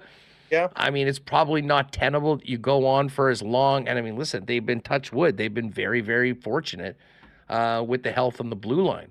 But I think we know the way this management group feels about depth defensemen, and how many you need if you're going to make a long run in the Stanley Cup playoffs. And that is why I think that why they've been carrying two guys and just having them do press box duty. It's not great for the players. It's not great for the team, but they don't want to lose any of these guys, because I do believe that they feel, and I can't disagree, that if you're going to make a long run, if you're going to make it to the Cup final, which of course is the goal, and win it all, the grind of the Stanley Cup playoffs dictates that you're going to be going down 7, 8, 9 deep. And that's where those guys are on the depth chart, but they don't want to lose those players. No, and I think if you look at what's on the Moose right now, obviously Billy Heinola is down there. So you have him, you have Kyle Capobianco, and we know the Jets, they really liked Capobianco last year. I would argue the Jets right now, but then to my point, they don't have much beyond that in terms of anything that's NHL ready. So, they've got their 6 regulars, they've got Stanley and Chisholm, and I would argue they have Heinola and Capobianco, that if push came to shove, they're comfortable with those guys. So that's 10 deep. Would they want to go 9 deep and risk losing Stanley or Chisholm? It means that Kyle Capobianco is one player closer to being in your top 6 if things were to go south. Now, there's certainly talk that the Jets could look to add a defenseman come the trade deadline, perhaps a right shooting defenseman. And, we don't know what is on Kevin Cheveldayoff's shopping list, but I do wonder if that factors in a little bit here, Huss, if he knows in his back pocket that he's going to add on the blue line anyways. And, you've got Villy and you've got Capobianco. So you've already got a couple insurance policies. Would they be more comfortable? And the other thing, Huss, to your point, unlike Toninato and Janssen Fialbi, who other teams, they've had lots of recent viewings of these players. They know exactly how well they've played because they've been playing regularly. You don't have any such viewings, really, of Chisholm or even Stanley, certainly not recently. So if you're the Jets, do you think to yourself, well, maybe we have a better chance of sliding one of these blue liners through waivers rather than a forward? And if we're wrong and they don't pass through, well, we're comfortable enough with the couple insurance policies we have on the farm. Plus, we know we're going to add on the blue line in the next 6 weeks or so here before the deadline. Again, these are all hypotheticals, but I imagine the conversation you and I are having right now, Huss, Kevin Cheveldayoff and his staff are probably having, and Chevy might be having that conversation in his head a lot right now too. Well, I don't think there's any doubt about that. I mean, it is sort of it's crazy how healthy the blue line has been. And, with these, I'm sure that if circumstances were different, Gus probably would have been activated a week ago. I mean, there is it's tough. But, to your point about being, adding on the blue line, the one thing that I think you see right now with Mark Scheifele out of the lineup, that, at least in my opinion, is if there's a number one target, it's another guy that can come in and play center in that top six. Because, running Lowry, Nemetsnikov, Kupari, and Toninato is it's a far cry from, when they've got Mark Scheifele in the lineup. And, I think obviously Lowry is the perfect third line center with that line that they've got. I think they trust that fourth line. And Nemetsnikov's been great and done so much more than I think anyone expected. But if you're talking about knocking off everybody along the way to winning a championship, I think the absence of Scheifele shows that probably is the number one need, if you will, if you want to build a championship caliber club. So I don't disagree at all. And let me throw this out, Huss. If you're the Jets, why wouldn't you potentially consider as early as tonight? And they're not doing it, obviously, we saw it. But why wouldn't you want to see what Gabe Vilardi at center might look like? Again, they've got some runway built up here, given the stretch so you can afford to maybe try something just to see what it looks like. But more importantly, as you head towards the March 8th, I think it is, trade deadline, we know that they tried Cole Perfetti at center, and I think we would all agree, Huss, that Cole Perfetti at this point in his career is probably better suited as a winger. And I think the proof is in the pudding with Perfetti. He's having a great season. He's doing a lot of really good things. And to me, you just leave Cole Perfetti where he is. Like, putting him back at center, unless you were so desperate, that's not something. And, Rick Bowness revealed the other day, he's also dealing with a bit of a wrist injury. I was actually, quite frankly, surprised that Rick Bowness just volunteered that info. Usually coaches are so guarded about injuries. We didn't have a whiff of an injury to Cole Perfetti, and Rick Bowness just blurted it out. That being said, Gabe Vilardi is a guy that has played some center in the NHL. We haven't seen him really in that spot. Yes, he's taken some draws, but he hasn't really played the center position. Maybe this would have been a time especially with Mark Scheifele missing last game and again tonight, just see what that looks like. Because maybe there's something there, right? And wouldn't it be something if suddenly looks like, hey, this is where he's really comfortable. And now maybe you've got Scheifele and Vilardi as your two centers, even though I know you've been playing those guys together. So I'm frankly a little bit surprised that they didn't even just take tonight's game. And who knows, maybe we'll see it at some point. Maybe after a period tonight, Rick Bowness decides, hey, I want Lowry back with Niederreiter because, we know what those guys can do. And I can use them as the true shutdown line against the Islanders' best. And so maybe Vilardi slides over, right? And then maybe you get something like Vilardi, Connor, Ehlers, or whether it's Vilardi, Connor, Iafallo. I mean, there's lots you could do there. I'm just a little surprised that they wouldn't have taken this chance to experiment with it, because the Scheifele injury kind of opened that door a little bit to me.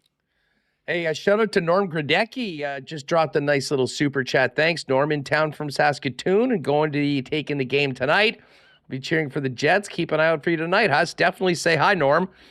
Great to have you here, and great to have you in the building tonight. Should be a good one against the Islanders, who got pumped 5-0 by the Minnesota Wild last week. Mike, the last couple days, first time, I believe, if my math is correct, first time the Jets had 2 days off since the Christmas break.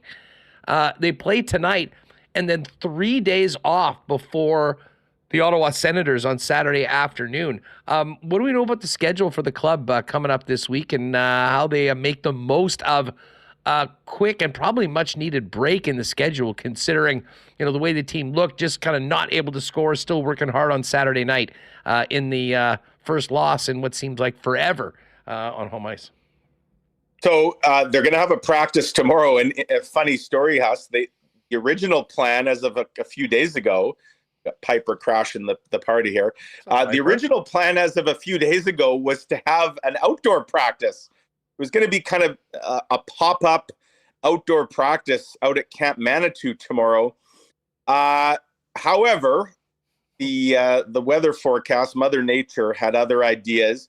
And for a Jets team, Huss, that I can tell you, they've got a bit of a flu bug going around the room right now. We know Janssen Fialbi, he had a bit of a bug last week. Gabe Velarde, he didn't even come to the morning skate today, but they are expecting he plays tonight. And Rick Bowness told me earlier today that there's other guys, who it hasn't been apparent because they haven't missed anything other than maybe taking an option on an optional. But there are other guys who are feeling a bit under the weather. So probably the worst thing the Jets could have done, although we talk about creating roster space, had they held an outdoor practice tomorrow, they might have created some roster space because they would have had about 8 guys with frostbite who might have been out of commission for a bit. Yeah, I'm not sure intentionally getting your guys sick or frostbitten is the path to protecting your assets when it comes to potential waiver losses. No, probably not. So they're going to move indoors tomorrow. Then they're going to be off Thursday. They're actually having, I believe Thursday's the gala dinner that the Jets, their annual dinner. So they'll be in attendance of that. And then the plan is they'll have a skate on Friday morning here in Winnipeg before they head out east to Ottawa. So yeah, they're getting, that's 3 practices this week, yesterday, tomorrow, Friday, which they have not really had the luxury of. And, I think when you talk about practice, one area that we continue to see is in need of something. And they have practiced it a bit this year, but it clearly has not made perfect or anything close to perfect, is the power play.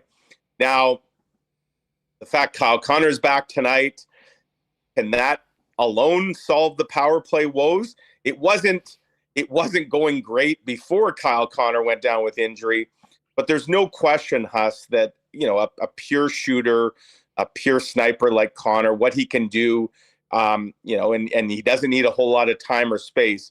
Like, that's a weapon that the Jets have sorely missed.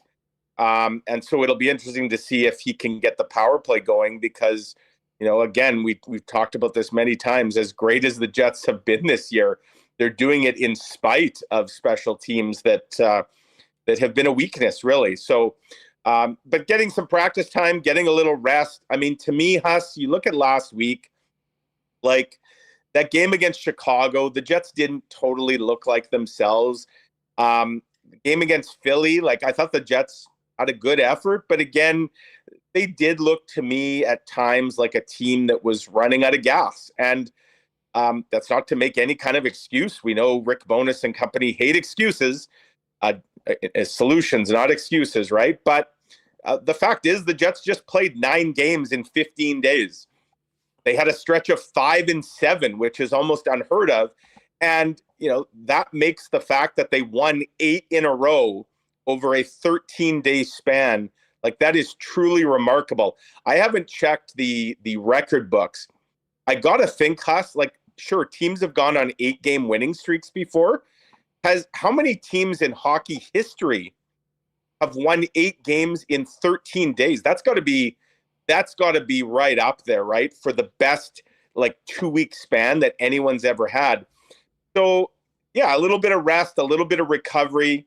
We'll see if the Jets come out with some fire tonight.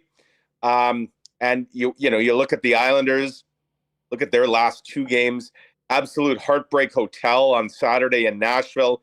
It's a tie game and they give up the winner with 8 seconds left in regulation. And then, an absolute no-show in St. Paul last night, Huss. What were the shots? 41-20. Minnesota had 32 shots after 2 periods. And yes, I know the Wild, they were desperate. They had held a closed-door meeting the game before. But that was a putrid effort by the Islanders. And so I suspect that the Jets will see a surly opponent tonight, but also one that's pretty fragile. And if you're the Jets, you probably want to come out and try and get a jump on them and make them start to second guess and question themselves very early. Yeah, the plan will be to start up a new streak tonight with win number 1 and then continue that on. No, it should be a wild week next week. I'm playing in Ottawa. The Boston Bruins, I'm sure, remember what happened to them here in Winnipeg on the 22nd of December. They'll be ready to go. And then the home and home with the Leafs, finishing up with that final game heading into the break on Saturday, January 27th. That is going to be bananas at the downtown arena. Hey, if Piper's around, everyone's going crazy. Maybe bring Piper in for a quick view and give us a thought on. There's Piper, the star of Mike's appearances on WST. What do you have cooking in the Freep coming up this week before the team hits the road? Kenny's got this road trip, so I've got a birthday coming up, Huss. It's my birthday tomorrow. Nice. Little fam. Happy birthday in advance. Thank you very much. Yeah, it's a double dip. Me tomorrow, our daughter Isabella, it's her birthday on Thursday. So lots of family time, family celebrations. Looking forward to. And hey, I'm pretty happy that the Jets canceled that outdoor practice tomorrow because I'm working on my birthday. And I must say, the idea of standing outdoors for an hour and a half covering a Jets practice, that was not high on my birthday wish list. So I'm pretty happy to know that I can take it inside tomorrow, and I'll be a little warmer while I work. SAWFT, soft. Come on, Mike. So we're a hardy folk right now, and we got to enjoy the ODR if they have it happen. Oh my God, Piper's so beautiful. Okay, listen, Matt, you have a great one. Thanks for doing this. We'll look forward to reading all about the Jets' upcoming road trip, and of course tonight's game in the Winnipeg Free Press this week. Talk to you soon, and have a great birthday tomorrow. Thank you very much, Huss. Take care. Good stuff. There's Mike McIntyre, the Winnipeg Free Press. And hey, big birthday bash. We should grab Mike a 8-pack of our favorite generic lager from Little Brown Jug. Of course, can have one at the game tonight if you're there. Craft Beer Corner, Section 126, downstairs where the old Moxies used to be. Great place to hang out at intermission and meet up with friends. And in the bar at 310 in the Upper Bowl. All great local beers, and then nothing better than Winnipeg's famous, most popular local beers, Little Brown Jug, 1919, their flagship brand, and generic lager available now. And if you pop by your local beer store, keep your eyes out for generic lager, now just $19.99 for an 8-pack of Tall Boys. You can also pick those up at your local Manitoba liquor marts as well. And pop by and see them in the tap room on William Avenue. Great merchandise as well. And it's also all available with the local delivery options at littlebrownjug.ca. Got to give a shout out to our pals at Royal Sports, Winnipeg's #1 sports superstore. And of course, I was popping down to see some friends in KC. I've kind of created our own little Jets crew down into Kansas City of friends that are now sort of hopping on the bandwagon. So listen, when you're looking for a great Jets gift for somebody, you go to Royal Sports. So my friends Raj and Lisa, they're all decked out following the team right now. And listen, when it comes to Winnipeg Jets merchandise, there literally is nowhere better to go.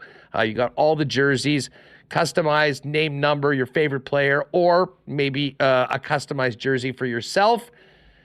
Not to mention hats, hoodies, jackets, sweatsuits, toques, too much to even name. Tons of exclusives you won't find anywhere else.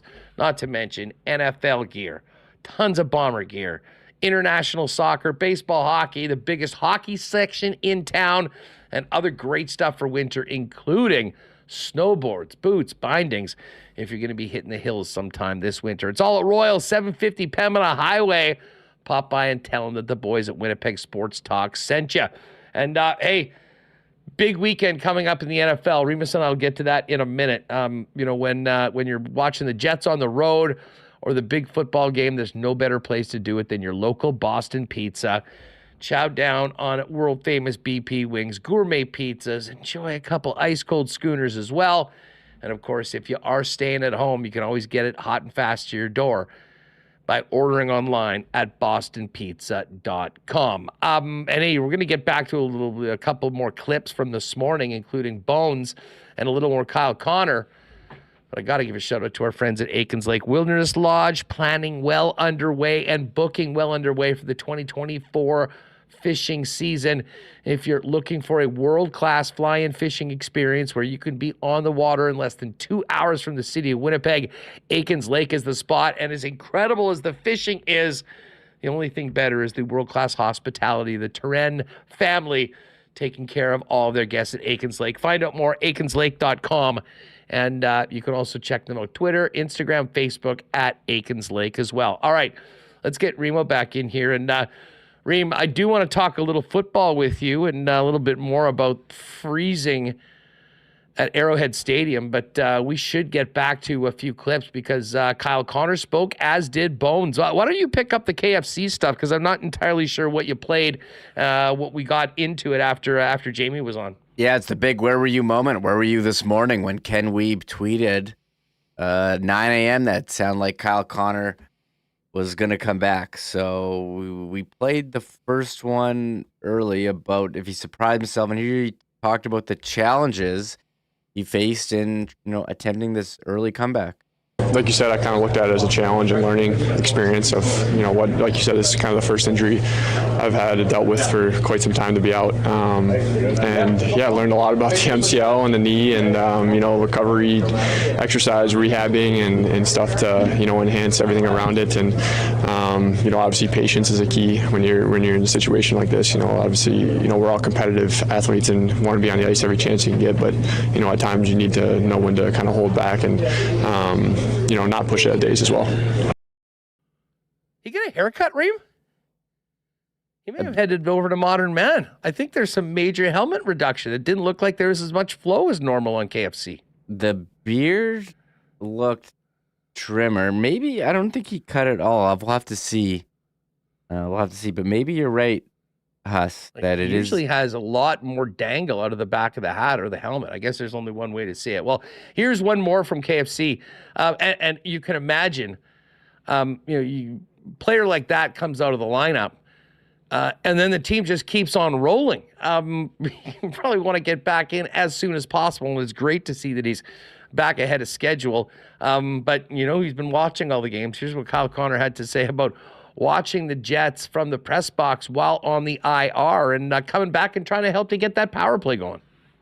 It's awesome. I love watching every single game of these guys. It's, a lot of selfless. It's comes the word that comes to mind, and just being great teammates and playing for each other. I mean, every night it's someone new stepping up, and it's so incredible to see. And it's the team game and the type of defensive commitment that every single one in here has shown is awesome. And obviously look to join that and try to help out any way I can.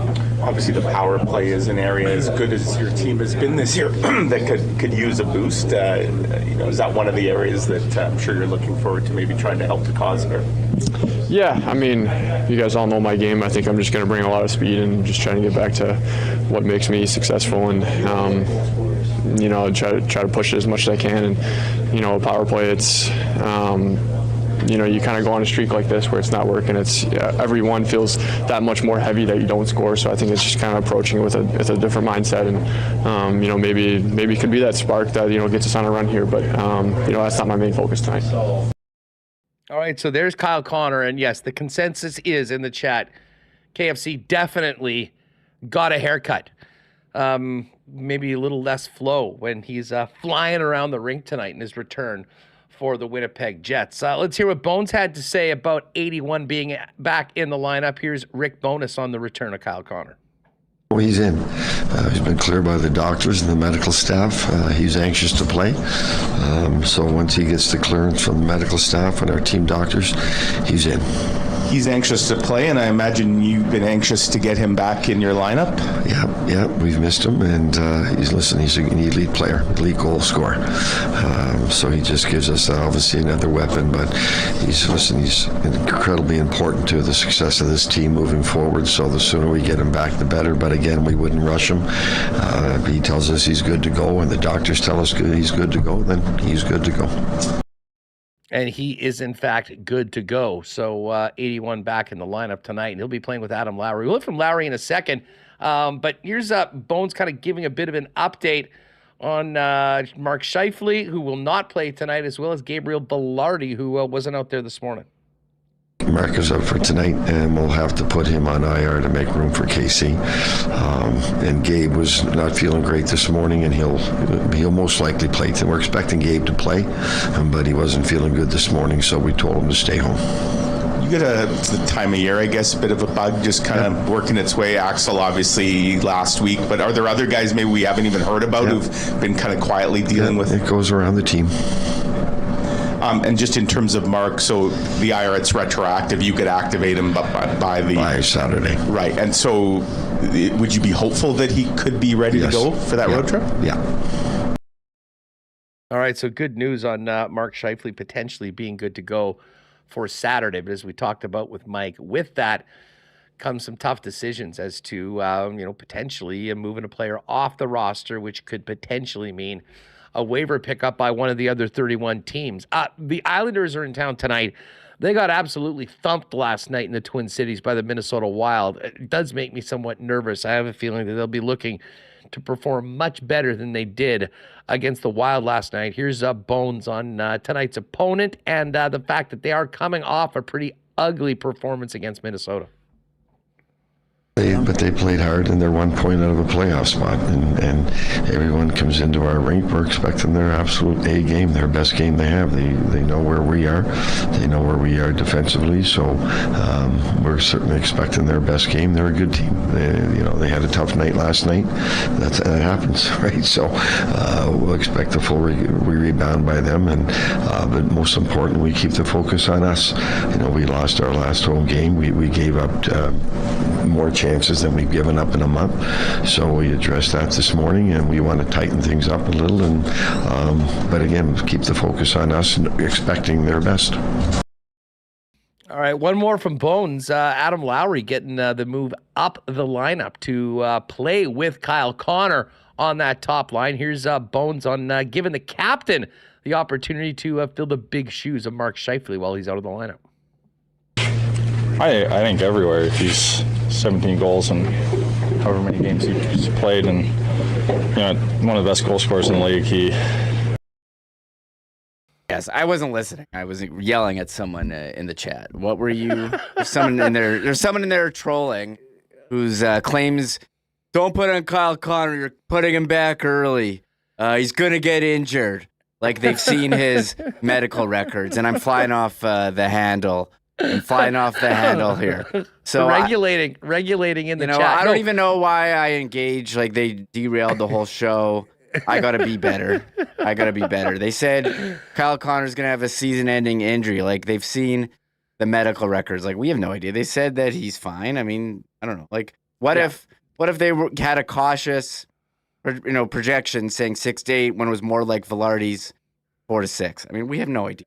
So I can't speculate. Like that is absurd. I don't blame you. How someone can come in here and so definitively say that, like, get out. Yeah, that's. I'm so mad. I gotta take my hoodie off.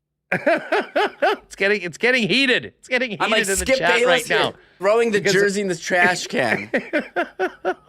God. Skip, man, he had a tough time with that smart can that kept on closing on him as he was trying to throw his Cowboy stuff in there. But no, grab out number 10. This is just Bones on the decision to play Adam Lowry in that 1C spot. Yeah, let me get it ready. Once. Here it is. Listen, you can put Adam anywhere. He's handled everything well. He's an experienced guy. You can put him in any role, and he's going to deliver. Clearly does a good job on the penalty kill. Plays against the opposition's best lines when we're healthy, and putting him up there, it has an effect. He plays the same game, same way every shift, every night. So regardless who his line mates are, he's going to play Adam Lowry hockey. No, folks, we're not quite at mid-show shower levels right now. I'm good. I'm good. We will get through this. But let's hear from the captain. Adam Lowry's got a lot in his place tonight, but he, like the rest of his teammates, just pumped to have Kyle Connor back in the lineup. Here's Lowry on where Kyle will help the most.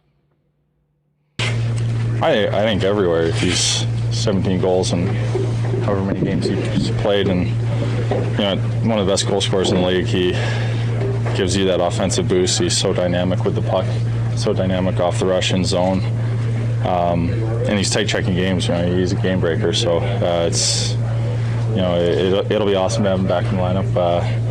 We're really looking forward to what he can bring to an already deep group. All right, there's the captain, Adam Lowry. And now let's squeeze in one more from Lowry. Let's go for 12 here. I think I know what the answer to this is, but Adam Lowry was asked if the Jets game changes at all now that Connor's back in the lineup. No, I think, pretty much after the first 10 games, we've, really done a really good job of locking it down and, trusting our structure, trusting that, we will create enough on turnovers, on our pressure, having good forecheck, good back pressure and things like that. I think, we've seen the evidence that, when we play like that, we'll get enough goals, we'll create enough on offense. I think the biggest thing is, to not feel like you have to force the puck to him, every time because he's the best goal scorer on the team, right? I think he does such a good job of creating chances, by himself in tight spaces, and you want to find him as much as you can, but you still have to support him. You still have to do the work. You can't just because you have a guy like that now, sit back and let him go ISO ball. All right, so there's the captain, Adam Lowry. Jets taking on the Islanders tonight at 7 o'clock. And, I'm just looking at this Islanders lineup. And I kind of forgot that Bo Horvat is now a big, big part of this team. I mean, he was just so synonymous with him being a Canuck. Having of course, a great season. Dealt there last year. And, they do have a pretty imposing top line with Horvat in between Matt Barzal and Anders Lee. And then as you move down, Brock Nelson, I believe he's their captain, in the middle of Palmieri, he's still doing it, and Pierre Engvall.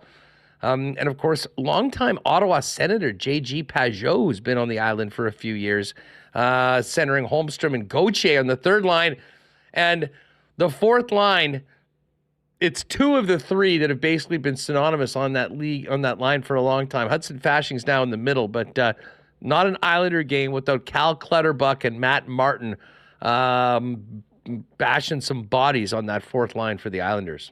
Yeah, and you look at the defense, Noah Dobson, Norris candidate. Looking forward to seeing him here. The other, Sebastian Aho and Mike Riley on the third pair, and Adam Pelech, very solid defensive defenseman.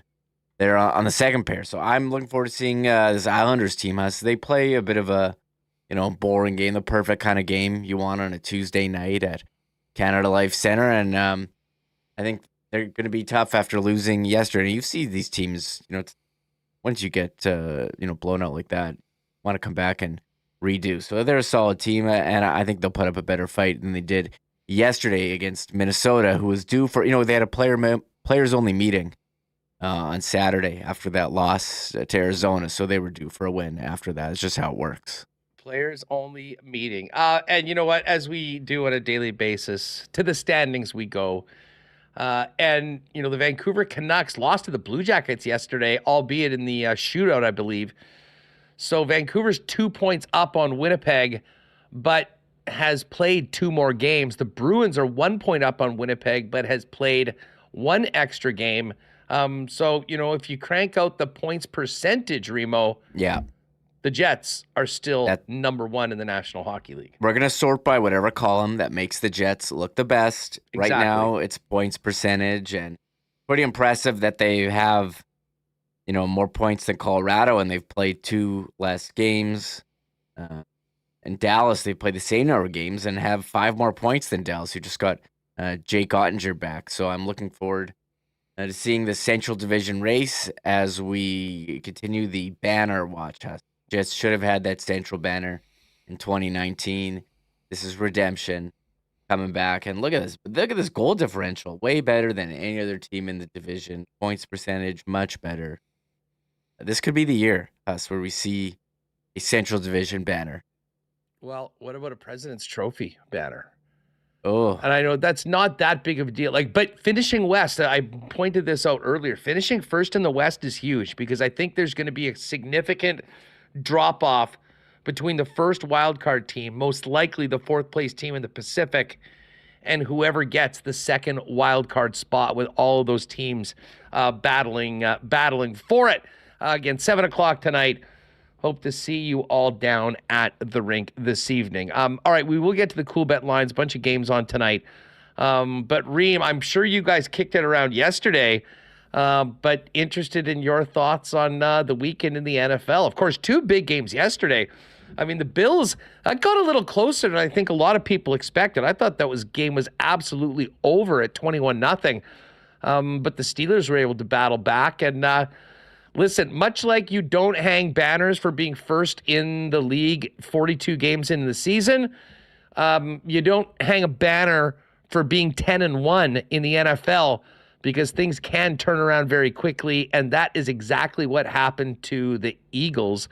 In a lot of ways, this year's Eagles kind of reminds me of what happened to the Jets last year. Not that that's happening this year, but it did happen to it. Nick Sirianni on the hot seat now.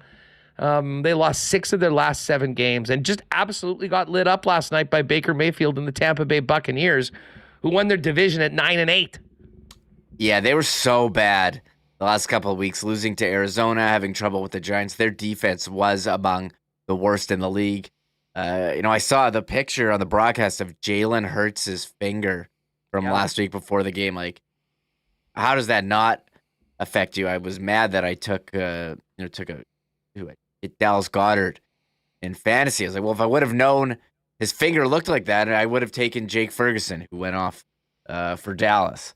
But yeah, pretty embarrassing for the Eagles. I mean, it's tough when you lose A.J. Brown, but it's their defense that has been terrible, and the tackling non-existent. You have these long touchdowns where these guys are finding holes. It was almost like Dallas's defense. And how about the NFC East? You thought they had 2 pretty good teams, and both of them getting bounced in embarrassing fashion. The Cowboys' loss was an absolute train wreck. And I know you mentioned fantasy. There was a ton of garbage time in the fourth quarter for the so Cowboys. Good for fantasy, the Cowboys. But man, Dak, just an absolute faceplant in the first half. And they were down 20-0, which was bad enough. And then that pick 6 that made it 27-zip. We were in a bar in downtown KC, packed, lots of fans there to watch it. And I mean, it was a combination of anger amongst the Cowboy fans that were in the bar, and frankly, disbelief. But I got to tell you, man, Jordan Love, it's the Packers, I think, have done it again. They go from a young quarterback that has an incredible run, wins a Super Bowl in Brett Favre. They turn it over to his understudy, Aaron Rodgers, who I know has kind of gone a little weird over the past year or so, but is still an absolutely one of the greats. For, a decade plus of Rodgers. And I know there was a lot of questions as to what Jordan Love was going to be when he took over the job this year. He's gotten better throughout the year, and he was absolutely phenomenal against the Cowboys, against a defense that was pretty darn good all season long, but did not look ready to play.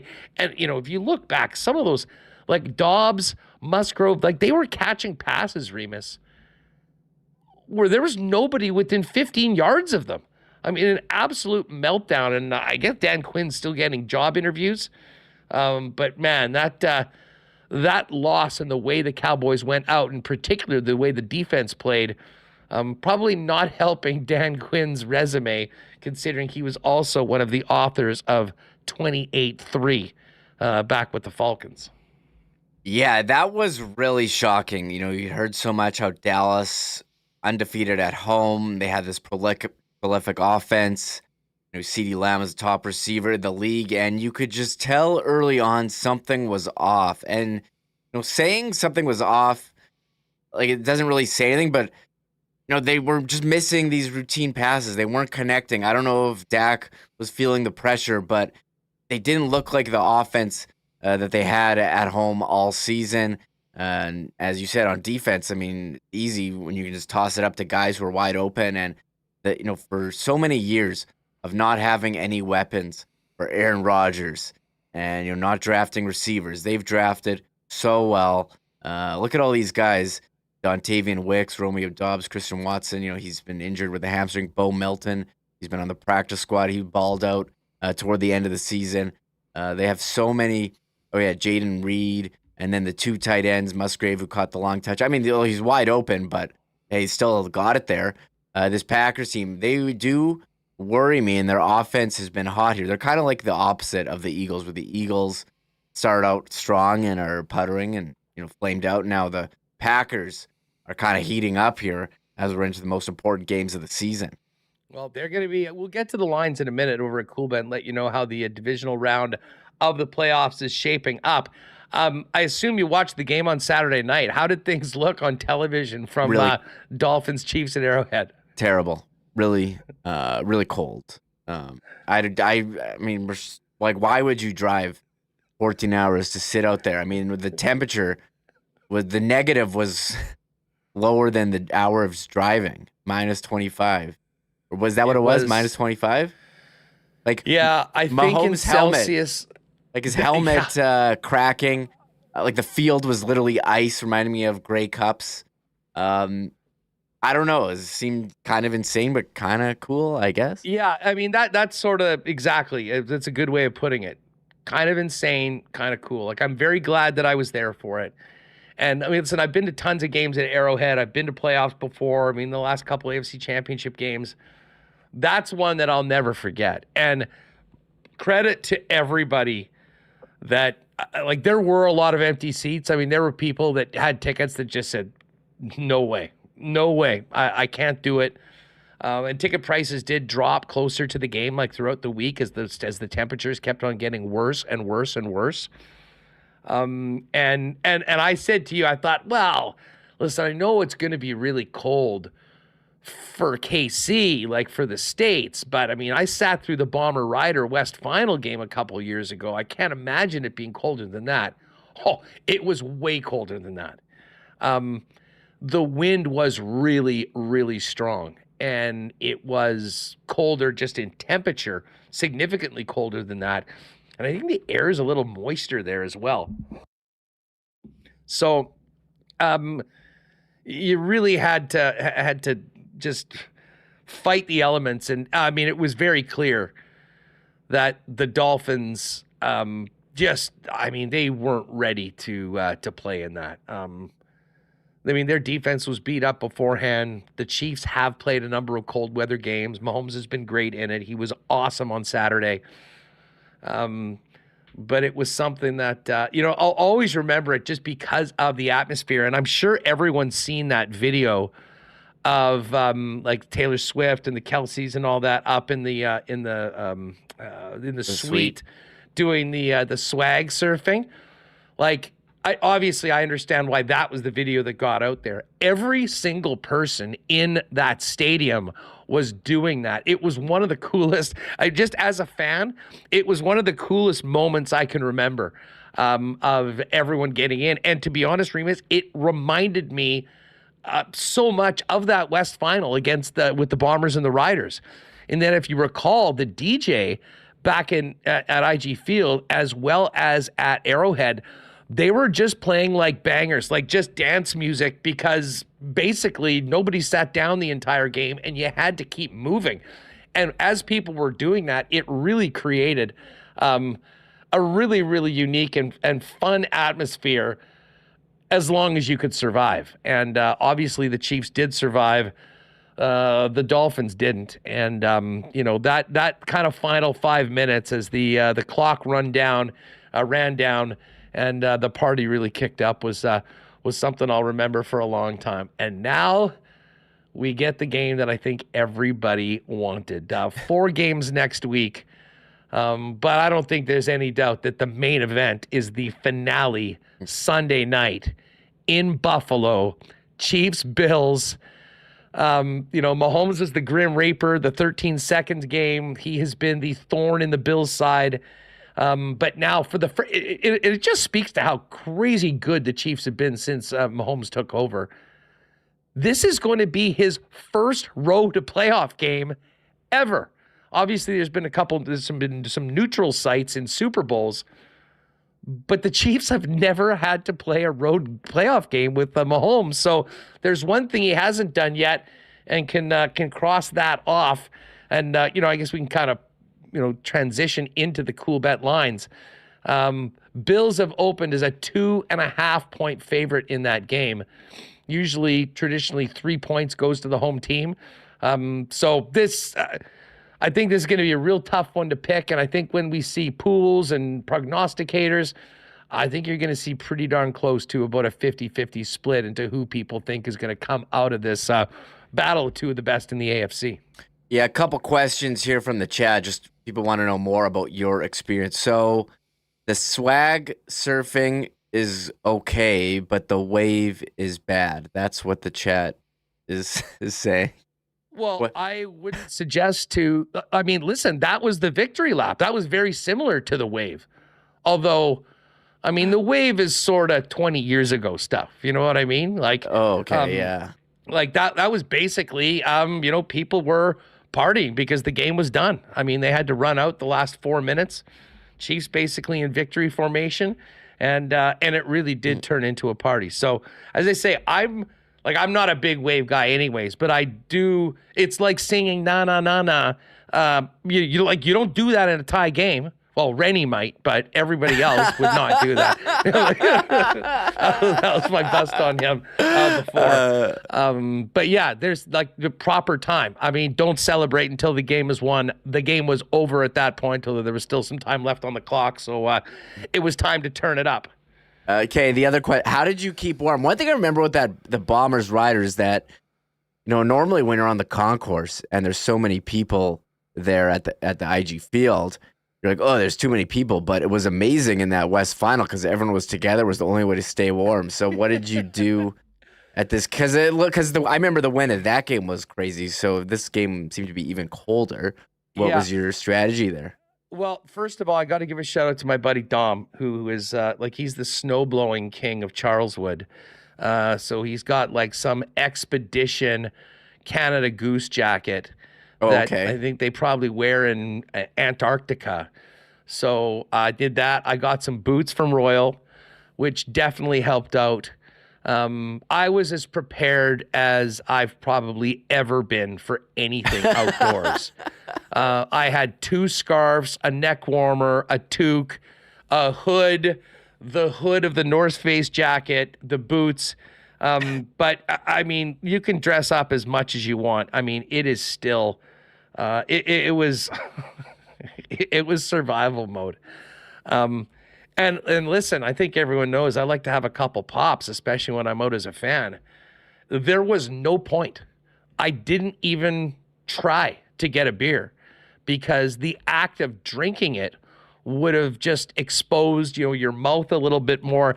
And I saw a bunch of people get a beer and like 2 minutes later, the ice is coming out of the top of it because it was literally, it was that cold. It froze in a matter of a couple minutes. So unless you were just going to take it down right off the bat and chug it, it was going to be frozen. There was a wild video too of somebody pulling a bottle of water right out of the cooler, and within 5 seconds, just the thing freezing, going all the way down. Like it was unlike anything I've seen before. But again, great atmosphere and a big win for the Chiefs, who now take on the Buffalo Bills. And I had gloves under gloves, hot shots as well. I do regret not putting some in my boots though, because I forgot cardboard. And actually, you know how the ground gets so cold, it really freezes your feet. That was happening to me in the first half. And at halftime, I found someone, I guess, had bought a big hot dog and it came in a styrofoam thing and it was on the ground. I picked that up and some other concession garbage, basically, and used that as a makeshift cardboard to try to keep my feet warmer. And it actually did help in the second half as well. And listen, that would have been the most miserable night of my life if they had lost. But the fact that they won, it ended up being a one that, we'll always remember. Third coldest game in NFL history when you include the wind chill. I think the Minnesota-Seattle game in 2016, which of course was the same day as Evander Kane's return to Canada Life Center, because we all remember being in the concourse watching Blair Walsh miss a 21-yard field goal to cost the Vikings a win. That game, I believe the temperature was a degree or two colder, but it wasn't as windy. So I don't know how you want to call it. The feels like temperature or whatever it was a little worse. And the only other worst games was the Ice Bowl in 1963, I want to say, and another game in 1981. So anyways, I can say I did it. It was great to see the fellas get at it, and don't count out the Chiefs right now. As Matt Leibl said, they are, until someone knocks them off, I think they're still the team to beat. But man, we got some great matchups. Let's get to it in the Coolbet lines over at Coolbet. And if any of you tailed me on the weekend, it was a very, very good weekend when it came to the playoffs, especially with all of our props and everything for the Bucs with that big win last night and the Chiefs-Miami game. So the Chiefs and Bills are the finale, and that is the closest spread. 2.5 for the Bills. Everyone expects this to be a very, very close game. And, we'll see what happens. That's the 5:30 game on Sunday. Earlier on Sunday, it's Tampa coming off their big win yesterday over the Eagles, going to Detroit, and the Lions are a 6.5-point home favorite. You got to love what Dan Campbell and the Lions have done, and what a great scene. I mean, for a team that hadn't hosted a playoff game in over 30 years, to get that win in front of that crowd, it looked amazing on television, and now they're going to do it again coming up next week, and they are a big favorite, 6.5 against the Tampa Bay Buccaneers. On Saturday, things start off with the Texans at the Ravens. Can't say enough about C.J. Stroud. That was the one game I did get wrong this week. I really sort of thought that it would be Joe Flacco and the Browns going up against their division rivals. But Flacco threw a few picks. The Texans were just that good, and C.J. Stroud was incredible in that game. That being said, the Ravens are a big favorite, 8.5-point favorites against the Texans. And the biggest line is this Niner-Packer game. And I think the Packers are dangerous. Now, can they beat the Niners? Probably not. But, man, that's a big number. 9.5-point favorites are the 49ers, who got to sit back and chill this week while everybody else went at it. So, actually, 3 pretty big spreads, Remis. And then the finale, what is expected to be the closest game of the 3, Bills and Chiefs in Buffalo at 2.5. Yeah, I'm pumped for divisional round. It's not super, just regular divisional round. For the Lions, Bucks, man, the Lions defense, they were hitting the crap out of the Rams. I mean, they injured Higbee, Matt Stafford got rocked. Baker Mayfield's already banged up. I'm curious if he's going to make it out of that one. Lions at home in the Dome. Watch out for them. Could they go to a conference championship?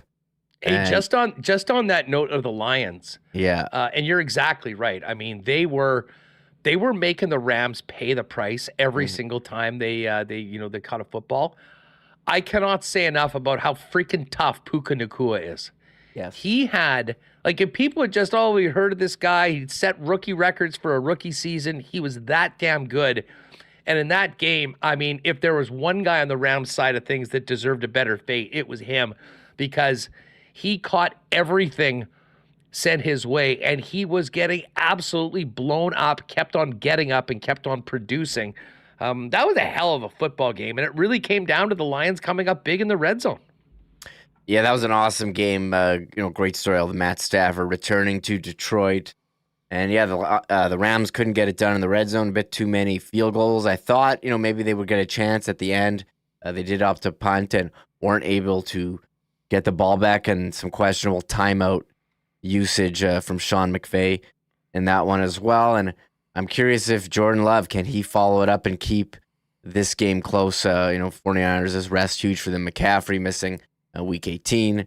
With a knee injury, he's going to be ready to go. Debo, he's always banged up, but they're all healthy this time, and that's a good one. That's a good Saturday nighter. That's 2 classic teams, Huss, right in that Saturday night time slot, and it wouldn't be a Saturday afternoon without the Texans. And the biggest joke yesterday was if they make the Super Bowl, it's going to be moved to Saturday afternoon, which would Saturday at 3:30, which would actually maybe be better than a Sunday. So. I'm curious if CJ show, but I think it's Ravens, 49ers, now Super Bowl. I think they're just a cut above of all the other teams, but that's why they play. And maybe someone will step up and prove me wrong. And I think the Bills are. You know who's stepping up. I would take the Chiefs plus the points. I think the Bills a bit too inconsistent, Huss. And we'll see. Although we'll see how it goes. With the officiating, who gets more roughing the passer calls. Although everyone says Mahomes gets all of them. It's actually Josh Allen who's got way more. I think Mahomes got 1 this season, and Josh Allen got 7. And you certainly saw him crying for that one yesterday when he slid, and the guy you have such little time to react like that. I didn't think that was. I agreed wholeheartedly, and I mean the way Allen runs the football too. Mm-hmm. I mean he's a beast. I mean that 52-yarder touchdown that he had was a hell of a play, and man, the Khalil Shakir, somehow not going down when Minka Fitzpatrick had him and taking it in for that insurance touchdown. Probably the play of the game. So Friday's lock shop will be a big one. We'll make our official picks. We'll put together a partner parlay. And shout out to the boys for holding it down for me the last couple days.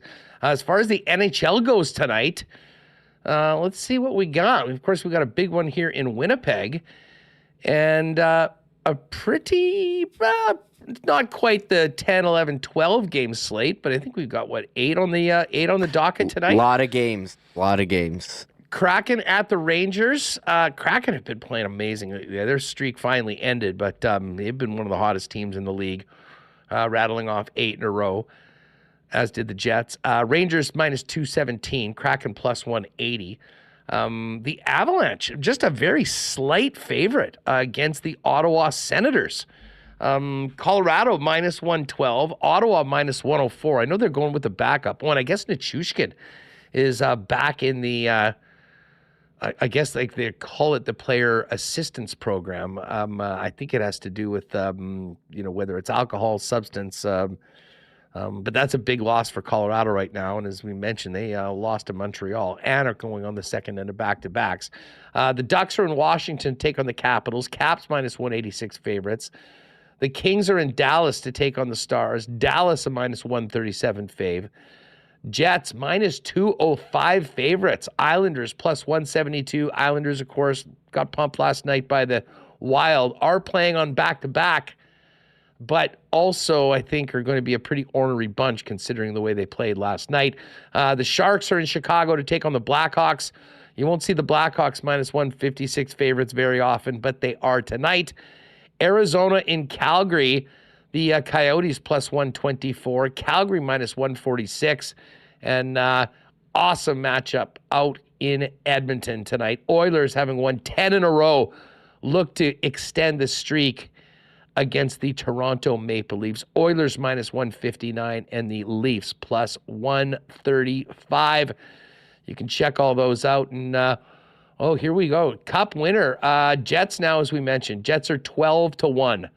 To win the Stanley Cup and are a co-favorite with the Avalanche to win the West at plus 550. Whoa. Never thought we'd see the day, Remis, but even the bookies and our friends at Coolbet are recognizing how good the Jets have been and look like a team that could be very tough out in the playoffs, especially when you consider who's mending the net and will be mending tonight's net for the Winnipeg Jets in the man himself, Connor Hellebuck. Yeah, he's in. A lot of questions about the Jets' health, guys being under the weather. The Islanders on the second game of back-to-back, the second game in a row for the Jets where their opponent played Minnesota the night before.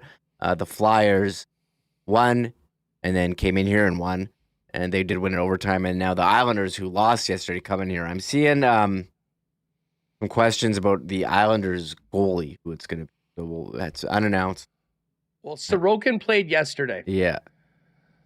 So I would assume it will be Varlamov. I think that's probably a pretty safe bet. If we look at DFO. Sorry. Andrew Gross says he's expecting Sorokin to start back-to-back. He just posted that half hour ago. That's what he's expecting. Yeah. All right. Well, Sorokin gave up a 5 spot last night, so we'll see. We know that Connor Hellebuck will be there. Yes, Andrew Gross. The Isles conclude the back-to-back tonight in Winnipeg after a no-show 5-0 loss in Minnesota last night. Expecting Sorokin to start back-to-back games for the first time this season. The Islanders have won 7 straight versus the Jets by a combined 25-9. But the Jets are 16-2-2 since December 2nd. Should be a good one tonight. We will talk to you all about it tomorrow on the program and look ahead to a big road trip for the Winnipeg Jets. And hopefully, if they can get 2 points tonight, we'll be back at the standings looking at both points percentage and points overall as the Jets can get back to number 1 in the league if they can get a win tonight over the New York Islanders. Big thanks to Michael and Connor for holding it down yesterday. And a special thanks to Jamie Thomas for jumping in at the start of the show while we handled our issues at the border. And of course to Mike McIntyre, and a great visit with the Rabbi himself, our pal Matt Leibl. Lots of fun today. Shout out to everyone that joined us today. A big thanks to the sponsors that make the show happen. If you haven't already, make sure you hit that subscribe button and hit the thumbs up for you, those of you on YouTube before you go. And if you're listening later on, make sure to leave a comment as well. That's going to do it for us, gang. Stay warm, enjoy the game tonight, and join us back here tomorrow, 1 p.m. for another edition of Winnipeg Sports Talk Daily. Have a good one. Oh, my God! Oh! Shut it down! Let's go home! Thanks for tuning in to Winnipeg Sports Talk Daily. Make sure to subscribe on YouTube and your favorite podcast feed at winnipegsportstalk.com.